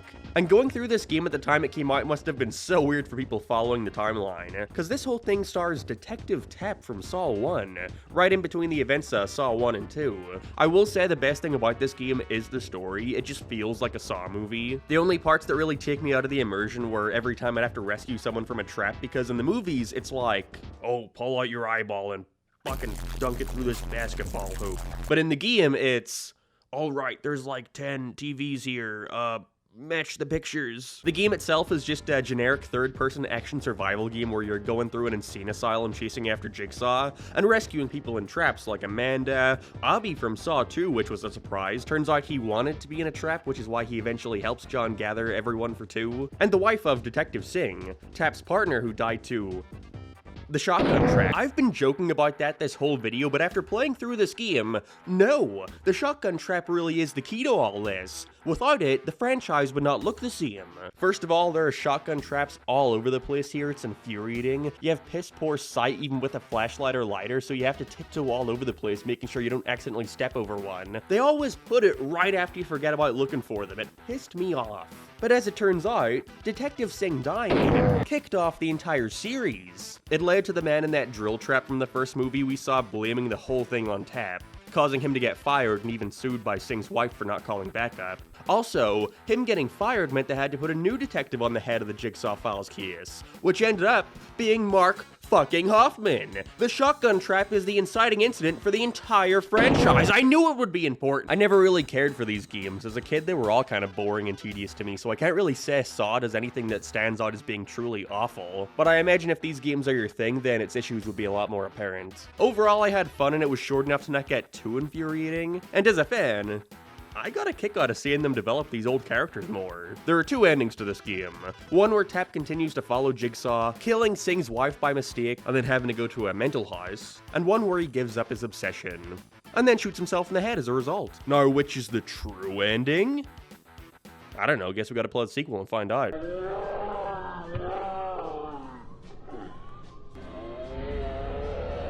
So I just saw Saw 3D and it was pretty good. I'm giving it a 6 out of 10, closer to a 5 than a 7. It's time for Saw 3D Game Over. Once again directed by Kevin, which is weird since he was initially going to be busy directing Paranormal Activity 2. Wow, working for the competition, I see you. Although by far the most disappointing aspect of this film is the knowledge that Roderick was supposed to return for it, but he couldn't as he was too busy filming Diary of a Wimpy Kid. It's all connected. The setup for this movie is fucking wacky. I love it. Jill Tuck knows that Hoffman survived the reverse bear trap, basically putting a giant kill me sign on her back, and so she resorts to going to the police for protection, exposing Mark Hoffman to the new detective, Gibson. Hoffman is just straight up a supervillain in this one. He's gained Jigsaw's omnipotent powers, and is the master of anticipating exactly how everybody is going to react to shit, breaking into the police station and going on a murderous rampage just to get to Jill. Although by this point I have to wonder, why is he still doing this? Like, not only is Jigsaw dead, but by this point you've also just learned that he tried getting his wife to kill you. Why are you still keeping up this act? I was gonna say maybe he's just trying to get out of this without anyone knowing what he's done, but that's out the window once he starts sending the police videos of him promising to stop the games if they hand over Jill. But I guess he mainly just wants revenge on her. Even then, though, why are you still making games? Speaking of, it's time for Jigsaw's final test, starring Bobby. Bobby has apparently survived a Jigsaw trap before, even made a book about it, became rich. Although when filming an extra thing for his promotional DVD where he aims to go to a Jigsaw support group to tell him why he's grateful to have come out of a trap alive, which by the way just shows how fucking dumb Jigsaw's methods are that we're like 7 movies in, yet the amount of survivors can barely fill up a small circle, all of which you just came out of it traumatized. Anyways, during this, a familiar face shows up to congratulate him. Bravo. It's Dr. Gordon! Although it's kind of hard to fully embrace his return when he's acting like a fucking supervillain. I'm sure I speak for everyone here when I say How grateful we are to be part of your promotional DVD. I wonder what's gonna happen. Shortly after this, Bobby wakes up inside a trap where we learn the grim truth. He was never part of a Saw trap and just made the whole thing up for money. And the police just never questioned, like, where it happened or where's the crime scene, any other witnesses. Forget about it. Now Jigsaw's making his story true by forcing him to go through a real game. And get ready, because they blew their previous trap record out of the bloody water here with around 13 whole traps. They really wanted people to see this one, and so it's by far the most out there and creative when it comes to different ways to unalive people. Such as the public execution trap.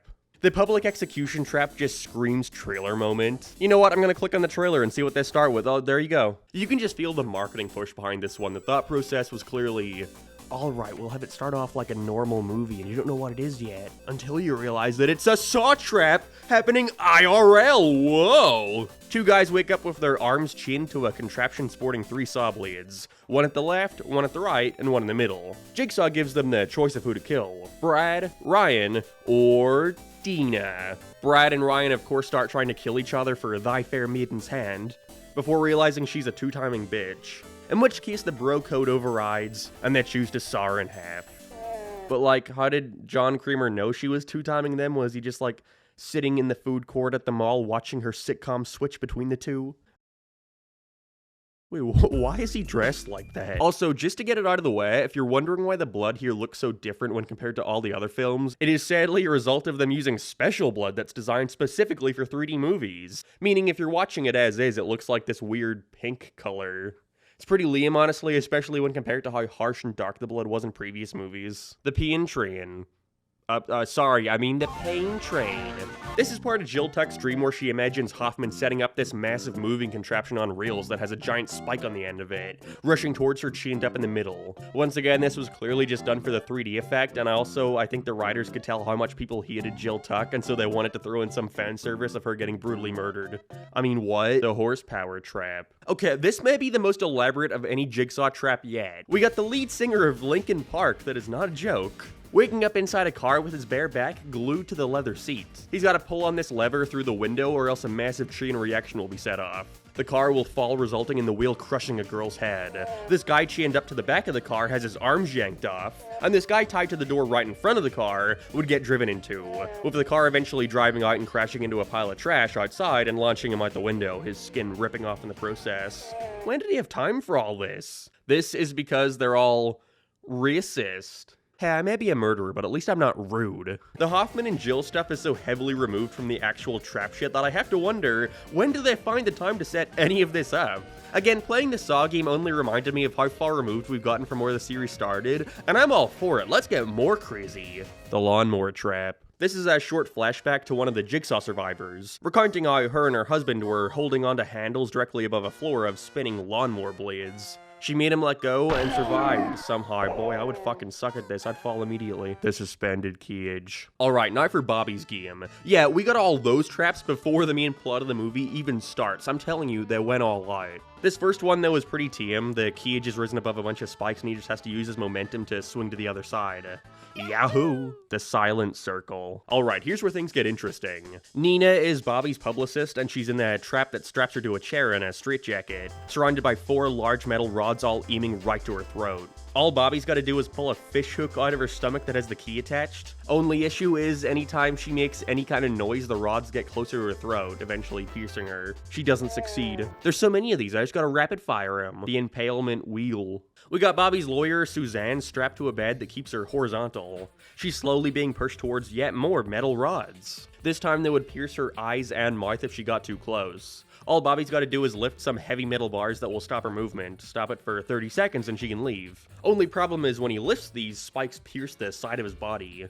He can't handle it and lets go, resulting in her death. Too bad, so sad. The hangman's noose. Okay, now this one is just fucking impossible. Booby's friend is at the other side of this room without a floor, the drop being enough to kill him. Even worse is he's got a noose around his neck, meaning if he falls, Bobby has not only got to direct him across some small wooden planks to the center of the room, some of which are not sturdy enough and will fall when he steps on them, all while making his own way to the center to hand him the key. All within 60 seconds. Fuck off. Of course he feels this genius thought throwing the key would be a good idea, and so he dies. Perfect, he's losing friends left and right. The wisdom teeth combination. There's a combination to get to his wife. He has to pull out his wisdom teeth to get said combination. I mean, that's just horrid. Is there anything left to say? The brazen bowl. Now, this one just sucks. Not design-wise or thematically, because as is, it's fun. Bobby starts the film by telling a story of how he had to lift himself up a trap by piercing his pectoral muscles with hooks and pulling, and so Jigsaw has given him just that. Only issue is, it was unwinnable. Your pectoral muscles wouldn't be able to hold your body weight, and so he falls. But this one is only so awful because the punishment for losing the trap is that his wife, who by the way had no clue that he lied about being put in a trap, gets locked inside a dome that is then lit on fire, brutally burning her to death. She gets the worst outcome here, and she didn't even do anything. From here, there are a couple other small traps Hoffman uses for the purpose of killing the other detectives, including Gibson when they break into his lair. But there's no time for that. While those detectives were infiltrating the place, Mark used this opportunity to sneak into the police station, take everyone out, and capture Jill Tuck. And so we finally get to see the reverse bear trap successfully go off after 7 whole movies, as he puts it on Jill with no escape. Blowed up. As Hoffman walks out of the place, having taken out everyone else tied to the Jigsaw murders, he gets jumped by 3 pigmen, one of whom takes off their mask, revealing none other than Dr. Gordon. It turns out he was also helping out the entire time. After the events of Saw 1, he was taken in and healed by Jigsaw, convinced to help him out in his future plans. Why? I don't know, Stockholm Syndrome. He was the one doing all the surgical procedures this whole time. Sewing people up, he's the guy who wrote the I know who you are note in Saw 5. He was helping in the background without any other apprentice knowing. Wow. That sure is stupid. He poetically throws Mark Hoffman in the Saw 1 bathroom, being ordered to do what he must if anything bad were to happen to Jill. Glad he wasn't instructed to, like, step in and save her or anything. Now that bitch is dead. With that, Hoffman is left in the bathroom as Gordon walks off into the green misty sunset. Game over. Also, if you're wondering who the other 2 pigmen are, according to the director's commentary, it's Brad and Ryan from the start of the movie. Alright, Saw 7 is nowhere near my favorite Saw movie, not even close. We barely see any of Tobin, we barely see anything of Hoffman. Basically, the main two things I liked about these movies. But if you were going in on Halloween to see a fun, gory horror film, I have to imagine you came out of this satisfied. A lot of these decisions were clearly just done so it would be fine to new viewers. It sadly was not enough to save the franchise, though, losing horribly in the box office to Paranormal Activity 2, despite Mark Hoffman's actor making a big push for it. And with that, it seemed as if the Saw franchise could finally be put to rest. Until...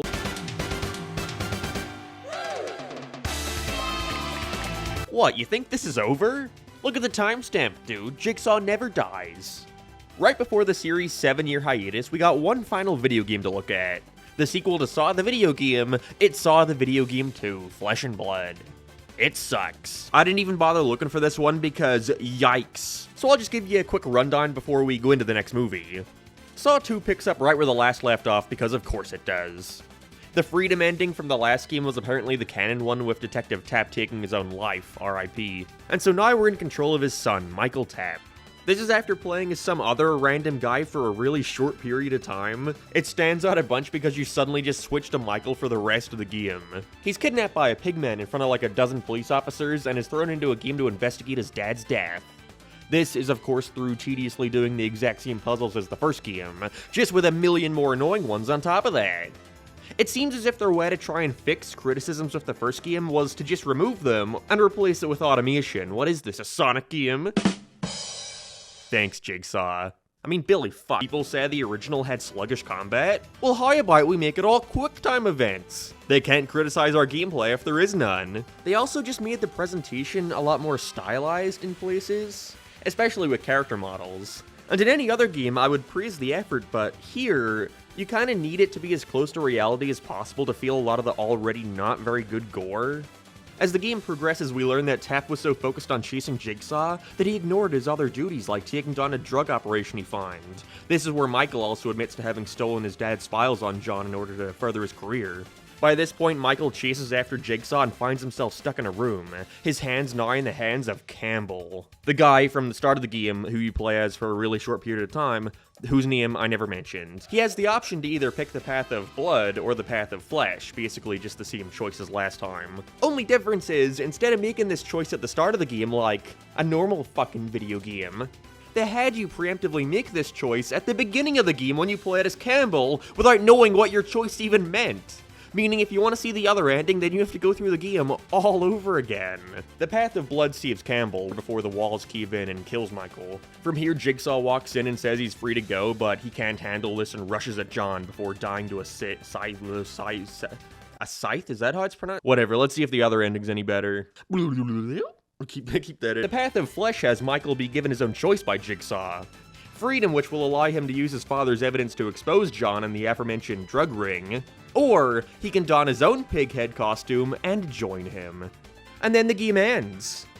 Wait, did you actually think the game would let you choose an ending? Silly you. You gotta figure that out in Saw 3. Oh. So this now means there's a potential 4th Jigsaw apprentice wandering around the place. Might be the 5th, I'm losing track. I can see why Konami refused to make any more of these. You can rush a decent movie out in a year, but a video game, not so much. I just want to end this segment by highlighting this particularly funny review of the game I found from the Daily Telegraph that I think sums it up pretty well. There's a temptation to end this review with a play on Jigsaw's famous catchphrase, "I wanna play a game." But to call Flesh and Blood a game would be doing a disservice to games. And I Wanna Play a Train Wreck doesn't have the same ring to it. Brilliant.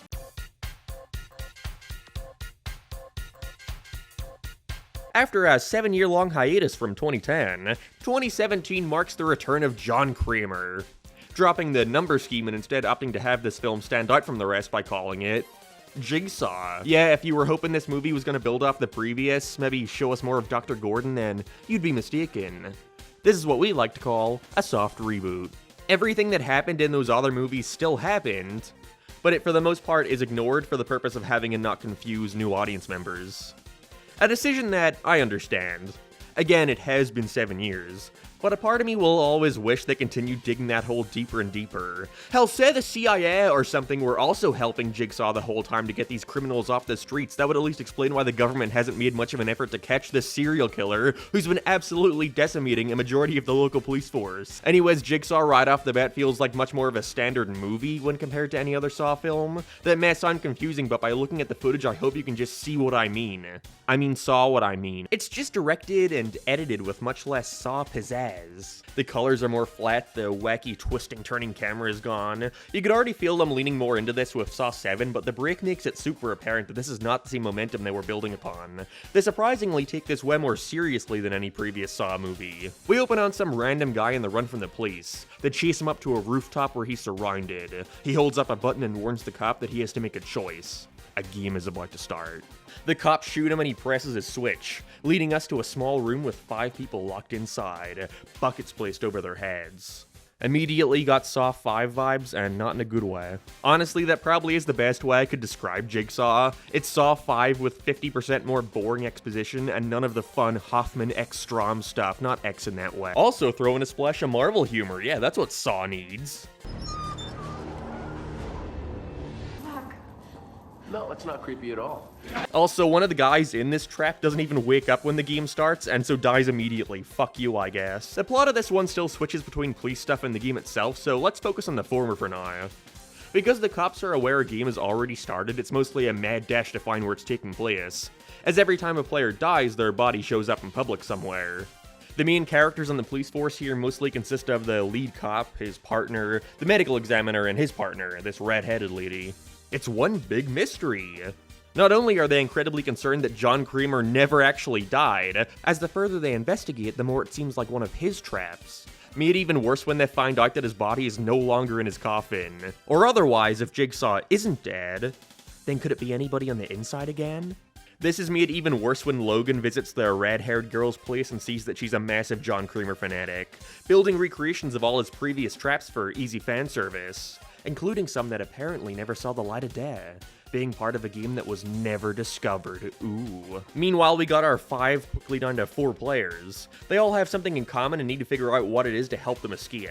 But being a Saw movie, our player count drops one by one.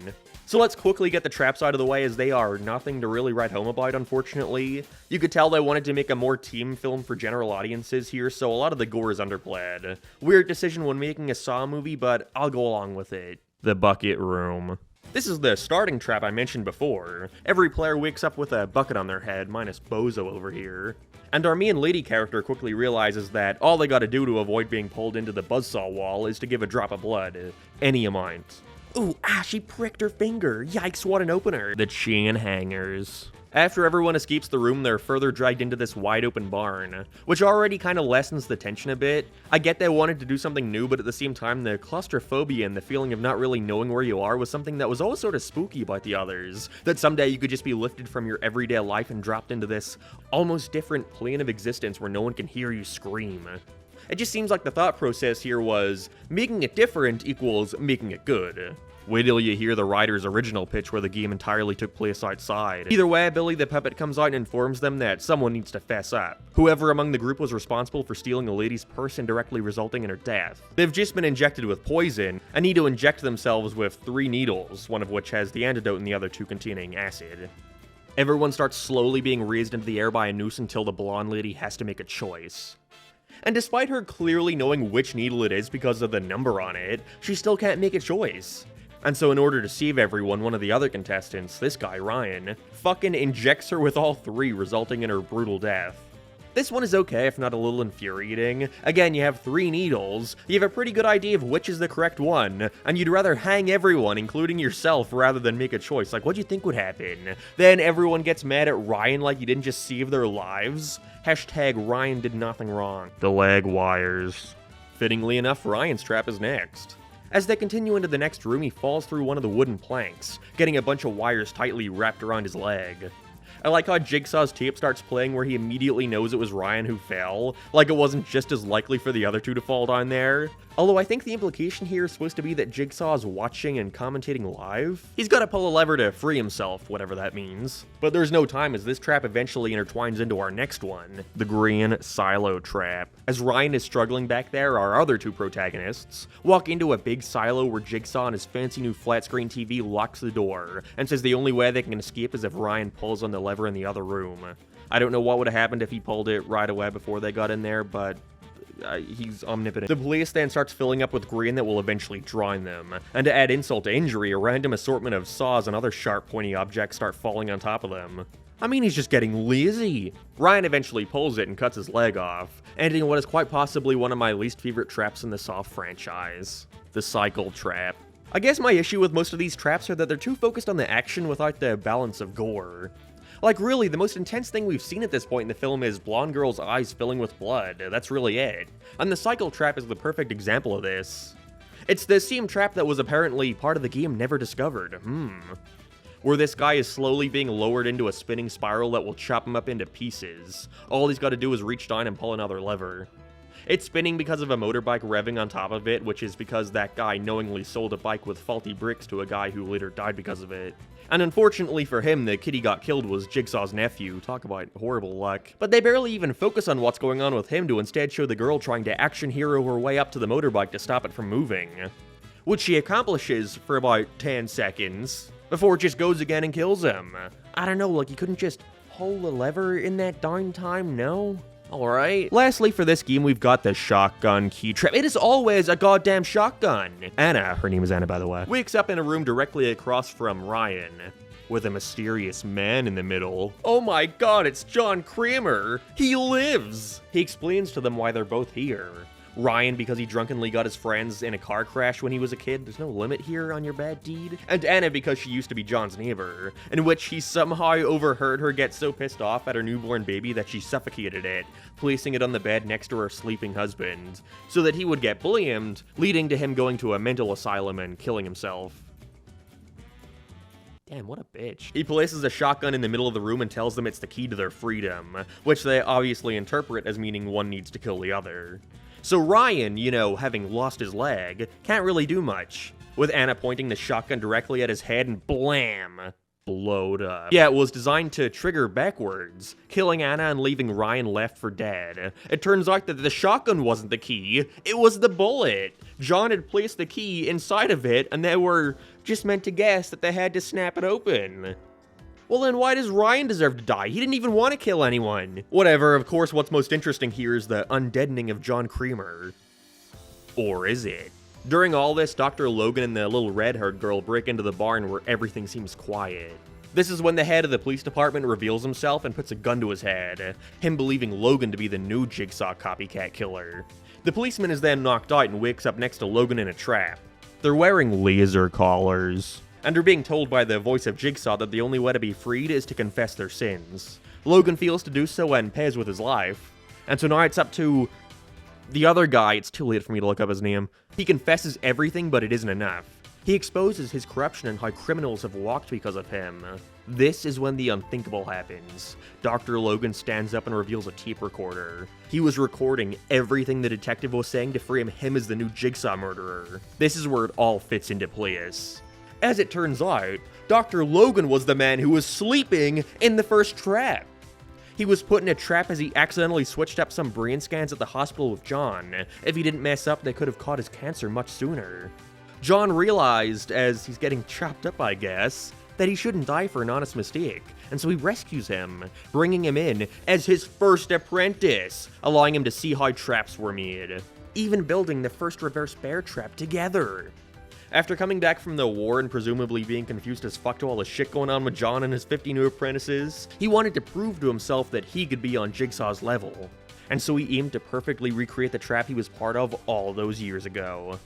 Just for fun, I suppose. Meaning the entire game we were seeing the whole movie actually took place before the events of Saw 1. All the dead bodies popping up were from the new version of the game that we never saw. Don't question the flat screen though. The detective dies and Logan is free to roam as the new Jigsaw. I'm looking at that kill conjure, this can't be accurate. There's too many deaths and non-deaths in this fucking franchise, just forget it all. If this was a perfect recreation though, then why did you let the new guy who represented you die? If you didn't actually die. Unless we're led to believe that you snuck in just like John and saved him at the last second, I hope in an attempt to bring him in to be your successor, leading Jigsaw's legacy to continue on for decades. That doesn't actually happen, but it would have been cool. Honestly, this film feels nothing like a Saw movie until those last 15 minutes. I mean, if your Saw movie ends with a big long drawn-out flashback sequence explaining your convoluted twist, it actually goes up a couple points in my book. It's good to know there was someone else also helping out John the entire time. Still though, Jigsaw's without a doubt the weakest of the Saw movies so far in my opinion. I used to really like it when looking back, but I think in my head I just liked them trying something new. But after my rewatch it really seems like all these decisions were specifically for the purpose of making it more accessible to a new audience, when, in my opinion, that's never gonna work. Gore isn't that hot anymore. That's why you had to stop making these movies altogether. Psychological horrors are much more the way to go now. Just look at A24's library. Go watch Beau is Afraid, I fucking love that movie. This amount of excessive gore is already pretty niche. And so in your attempt to tone it down for the general public, I think Jigsaw instead appeals to no one, alienating fans by trying to remove itself from all the stuff they like. Well, let's just hope they don't continue to try and separate themselves from what made the franchise popular in the first place and get back to basics. Circus, Afro circus, Afro circus, Afro, hook it up. 4 years after Jigsaw, we got the mostly forgotten release, Spiral, from the Book of Saw. Originally, the writers of Jigsaw pitched an idea for a Saw film that focused solely on John Kramer, more than any other film in the franchise, showing us a particular event that happened in between Saw 1 and 2, where he tries to get experimental surgery, and who cares about that because we got Chris Rock! So the story goes that while this John Kramer movie was in the talks, the vice CEO of Lionsgate went to a wedding where he just so happened to run into Marty the Zebra, who expressed a lot of interest in making his own Saw movie as an attempt to break out into a more serious role, showing he can be more than just a really funny, epic, hilarious comedian. Not only that, but Spiral also marks the return of Saw veteran Darren Lynn Bousman. After swearing off the franchise, he's come back to direct Spiral. Could he just not stay away? Was there some story he just needed to tell? Two things brought me back. Chris Rock and Samuel L. Jackson. That's it. Well, at least he's honest. The choice to label this as being from the Book of Saw was very deliberate. See, this is a Saw movie in name alone. Every decision here was made in an attempt to remove itself from the history of the series, to tell a serious detective mystery movie that is less about the blood and gore and more about the drama. You almost have to remind yourself you're watching a Saw movie. That's not a good thing! From listening to interviews, you get the impression that Darren thought he was making some ultra-serious, intense thriller that would rival the greats, continuously touting about how much of a fan he is of the previous Saw movies, but feels as if they needed to get away from the gratuitous violence and overly complicated narrative. Like, bitch, that's what fans like about these movies! In his attempt to get away from the other films, he deliberately made a movie that feels nothing like Saw, wanting to get rid of characters like John Kramer, removing Billy the Puppet, basically anything iconic from the originals. And that would be fine if they were replaced with something of equal coolness, hell, something better. Want to see their replacement for Billy in this movie? Hello, Detective Banks. Salvation was offered, but it was declined. His name is Mr. Snuggles. I'm quaking in my boots, Darren. I'm being very mean, and I understand that I can't necessarily blame him for wanting to do something new with the franchise, and I acknowledge that this guy is talented to a degree. He is responsible for what is my favorite Saw movie ever. But the lad just didn't want to make a Saw movie here, and it shows. The finger definitely has to be pointed at The Rock Jr. here too. Seems as if he had a ton of control over the direction of this movie, reshooting scenes over and over again in lame attempts to add more comedy to the film, despite the whole point of this being to showcase his acting abilities outside of comedy, whatever. But I think they just gave him way too much control. It's like everyone on the team was so stunned to have such a big name want to be involved in their movie, and so they were afraid to tell him when to reel it back in, creating a tonally confused film that contains no elements of what makes a Saw movie. A Saw movie. Spiral features Chris Rock being on the outs of the police force after turning in a dirty cop, being seen as a traitor. Things take a turn, however, once a bunch of the other cops start dying in what seems like yet another Jigsaw copycat's traps. Now it's up to Chris and his new partner to figure out who's behind all this. And let it be known this movie features every single cop cliche you could ever imagine. They're all corrupt except for the one good cop who wants to do what's right? Check. Hot-headed temper which is constantly reeled in by the loud and in-charge head of the department? Check.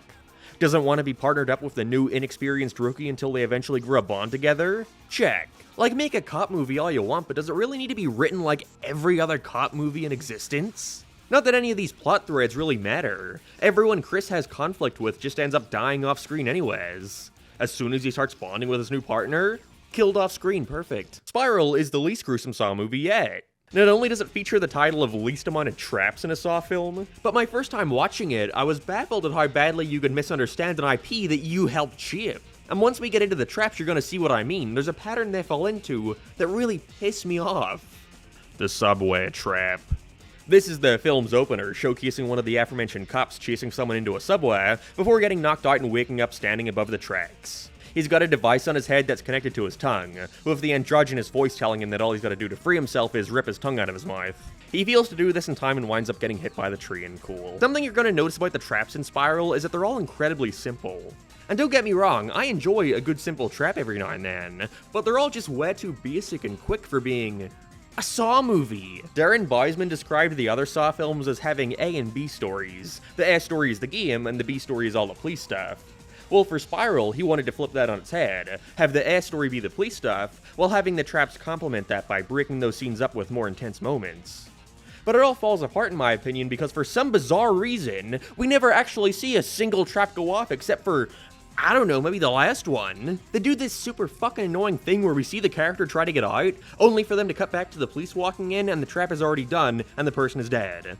I get that you don't want to be gratuitous, and I get that you don't want to focus on the blood and guts so much, but don't make a fucking Saw movie then. Call it Chris Rock and the terrible, horrible, no good, very boring police adventure, not Spiral from the Book of Saw. Stupid. The finger trap. So we got another cop laying on a shallow pool of water, his fingers individually attached to one of those Chinese finger trap things, and it's the closest thing to a solid trap in the entire movie. He's got to yank off his fingers in order to escape as the water is slowly rising towards some electric wires, killing him, which it does off screen. It's nothing crazy, but I think the guy's performance sells it pretty well. Something worth noting, however, is that the games in this movie are designed very deliberately in a way that makes it near impossible to win because of the players being given, like, no time. Now, that's always been an issue with these movies. Sometimes it feels as if the player could have gotten away if they had, like, 15 more seconds. But here more than ever, it's super apparent that whoever is behind all this doesn't want them to live, which I think, ironically, only goes to make the movie less tense. A big aspect of the originals that makes the trap so entertaining to me is that sometimes the players do successfully escape. It raises the tension when you don't know who is going to make it out alive. But in Spiral, everyone gets killed. Everybody loses, and I just think that's kind of lame and a real failure to understand why people like Saw traps at all. That there's hope. The skinned alive trap. I don't even know why I'm mentioning this one. Again, it is entirely done off screen. Chris Rock gets a parcel and they later find a body that shows his partner was hung and skinned alive. I love that they take what could have been by far the most disgusting and gruesome trap of the franchise and made it the most tame. Fuck me. The wax trap. So the police captain gets captured in the downstairs of the police station and is led against this sharp blade near her spine. She has to lean back and sever her spine or else a bunch of hot wax is going to be dropped over her face. See, the shitty thing is, that sounds cool. But when put into practice, it makes no sense. Now, I have never severed my spine, but if she did that, would she even be able to move out of the way of the wax?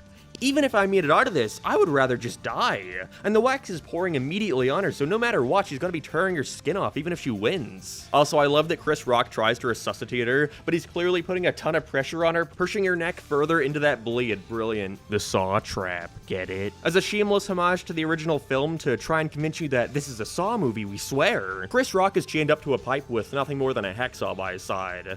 It's a good thing the killer also left a bobby pin next to him so he could just pick the lock.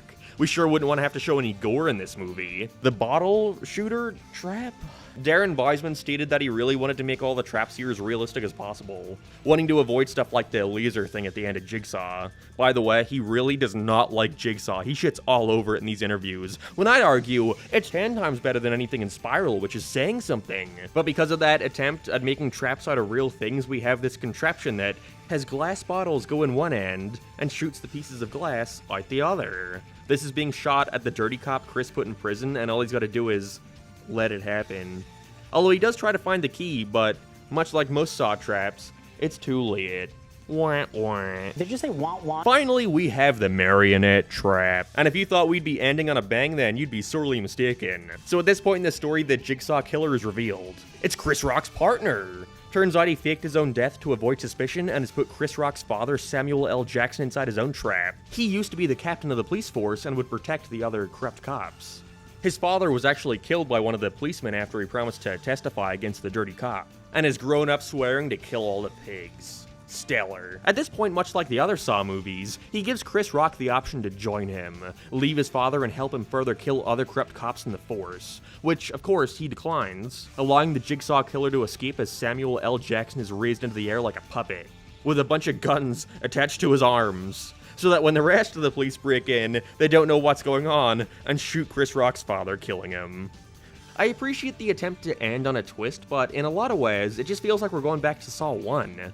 Like the big reveal that, oh, the killer was actually right under our nose the whole time. Like, we've done this a million times. I saw a lot of interviews with Darren expressing interest in having them continue the Spiral franchise as its own separate thing running concurrently with other Saw movies, and I just don't get why. Why in any world would anybody want to watch a Saw movie, and then the next year go watch a worse version of it? And mind you, Spiral could have ended up being way worse. This was the best case scenario. Darren wanted all these long, drawn-out scenes that would be one uncut shot going on for minutes and minutes, until the editor had to cut it down from a 2-hour movie to an hour and a half, probably realizing it was fucking boring. Spiral to me shows a complete misunderstanding on Lionsgate's part of their own IP. They made it seem like they're embarrassed of the other Saw movies given how badly they wanted to deviate from them, making such a big deal about how much more serious and mature this one was. And in their attempt to appeal to everyone, they ended up appealing to no one, in an even worse case than Jigsaw. Feels like they thought simply having Chris Rock and Samuel L. Jackson was going to sell the movie alone when clearly that did not work out. Of course, COVID played a major factor in this. I think it came out right when theaters started opening again, even being delayed from 2020 to 2021. But nobody gave a shit, becoming by far the lowest grossing film in the franchise. And I really think that still would have been the case, pandemic or not.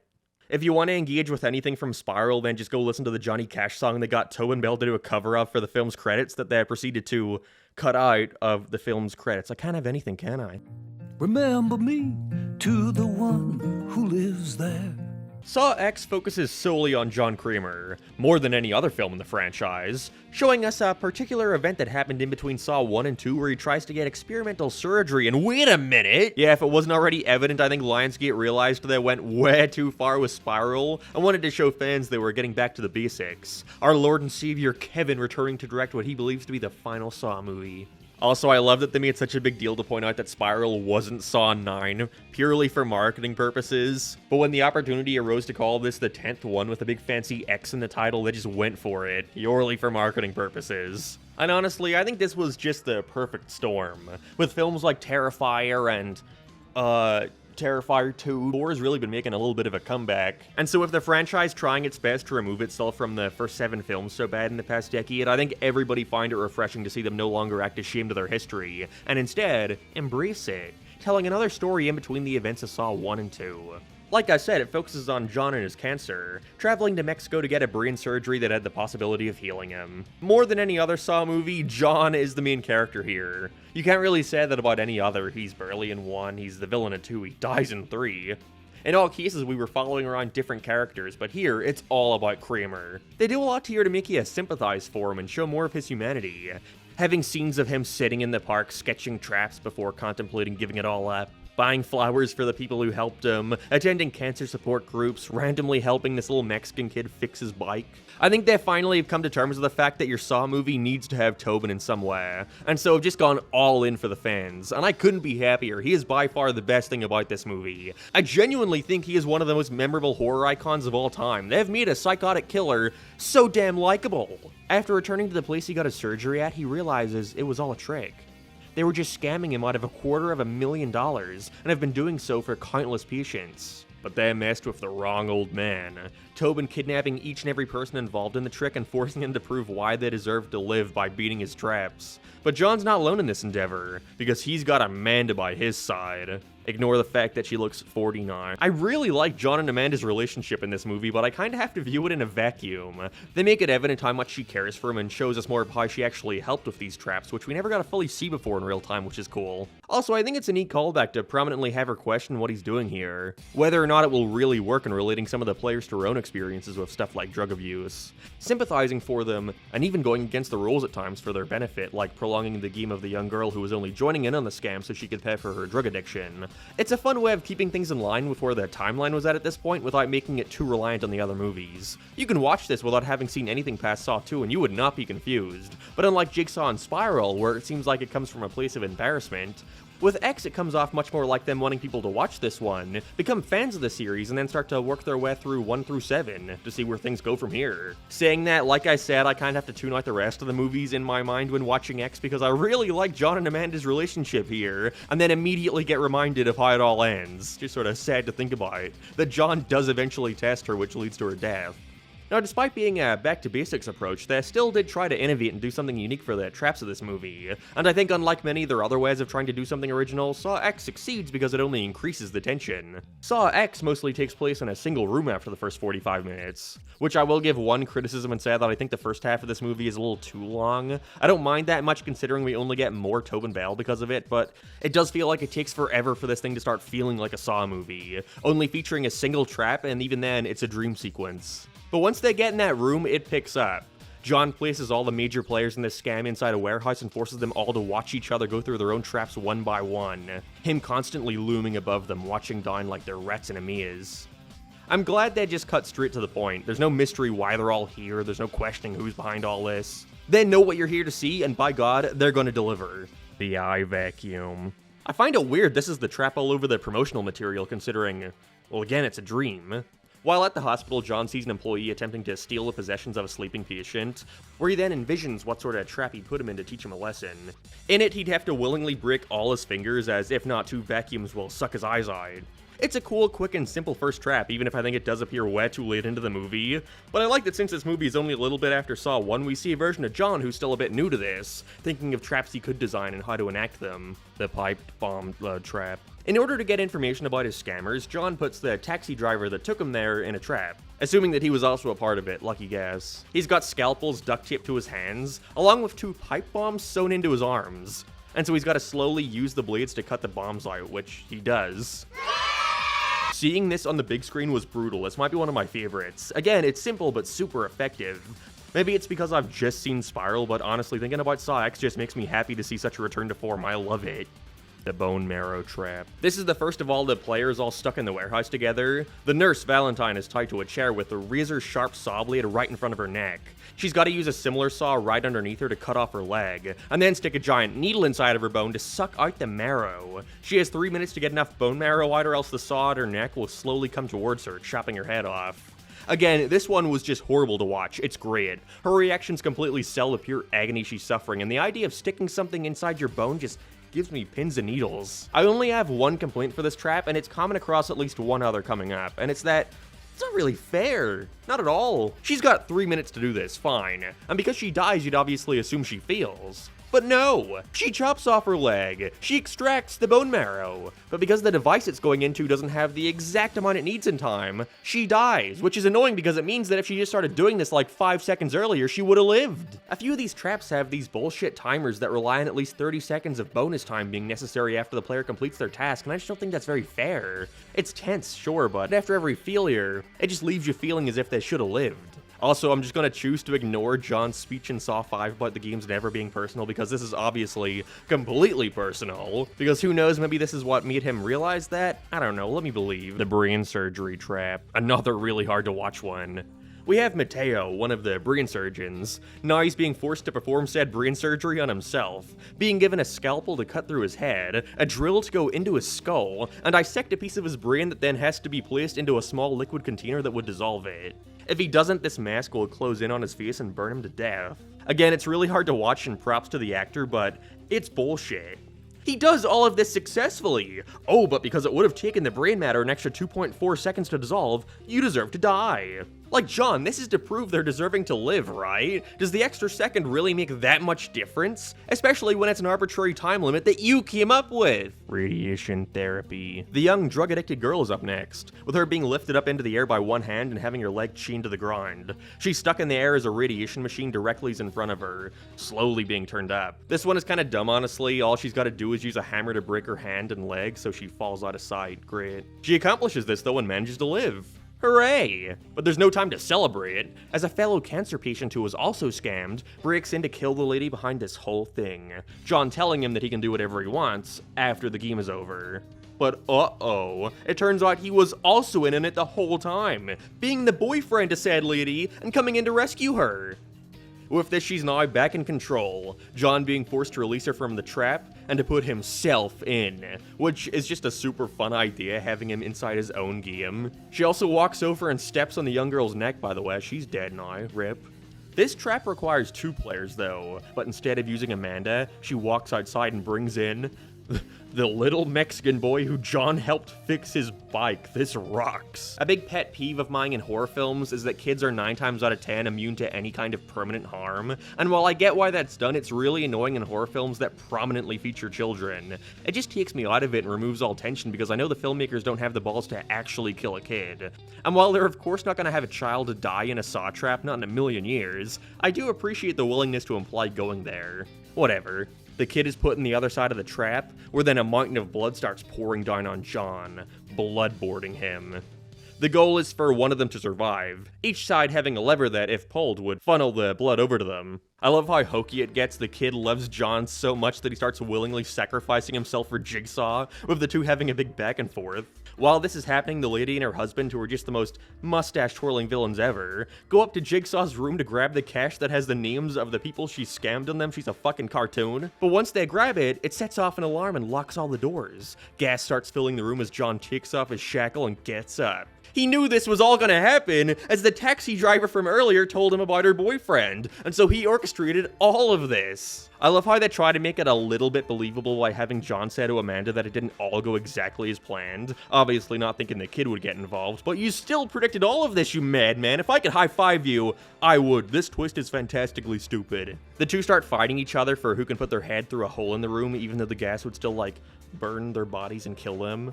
But they're basically left for dead as Jigsaw gives the kid all the money they stole. You know, instead of giving it back to the cancer patients' families or whatever. No, it's the kid's big break as John, Amanda, and him walk off into a literal sunset.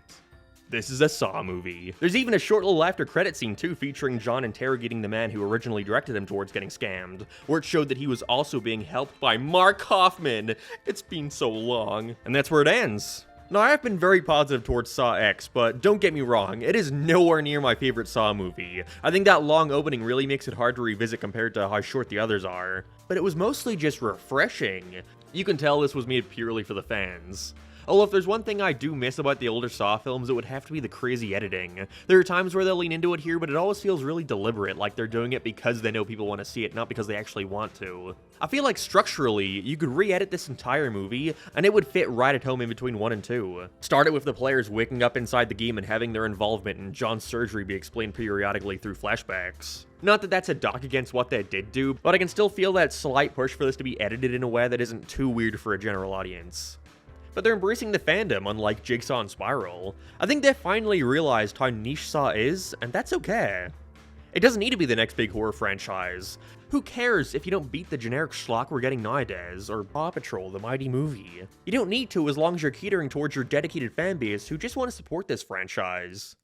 There's a reason why Saw X is the first film in the entire series to get overall positive reviews, and it's because people miss this. And you cannot fathom how happy it makes me to see them do at least one final movie while Tobin is still with us.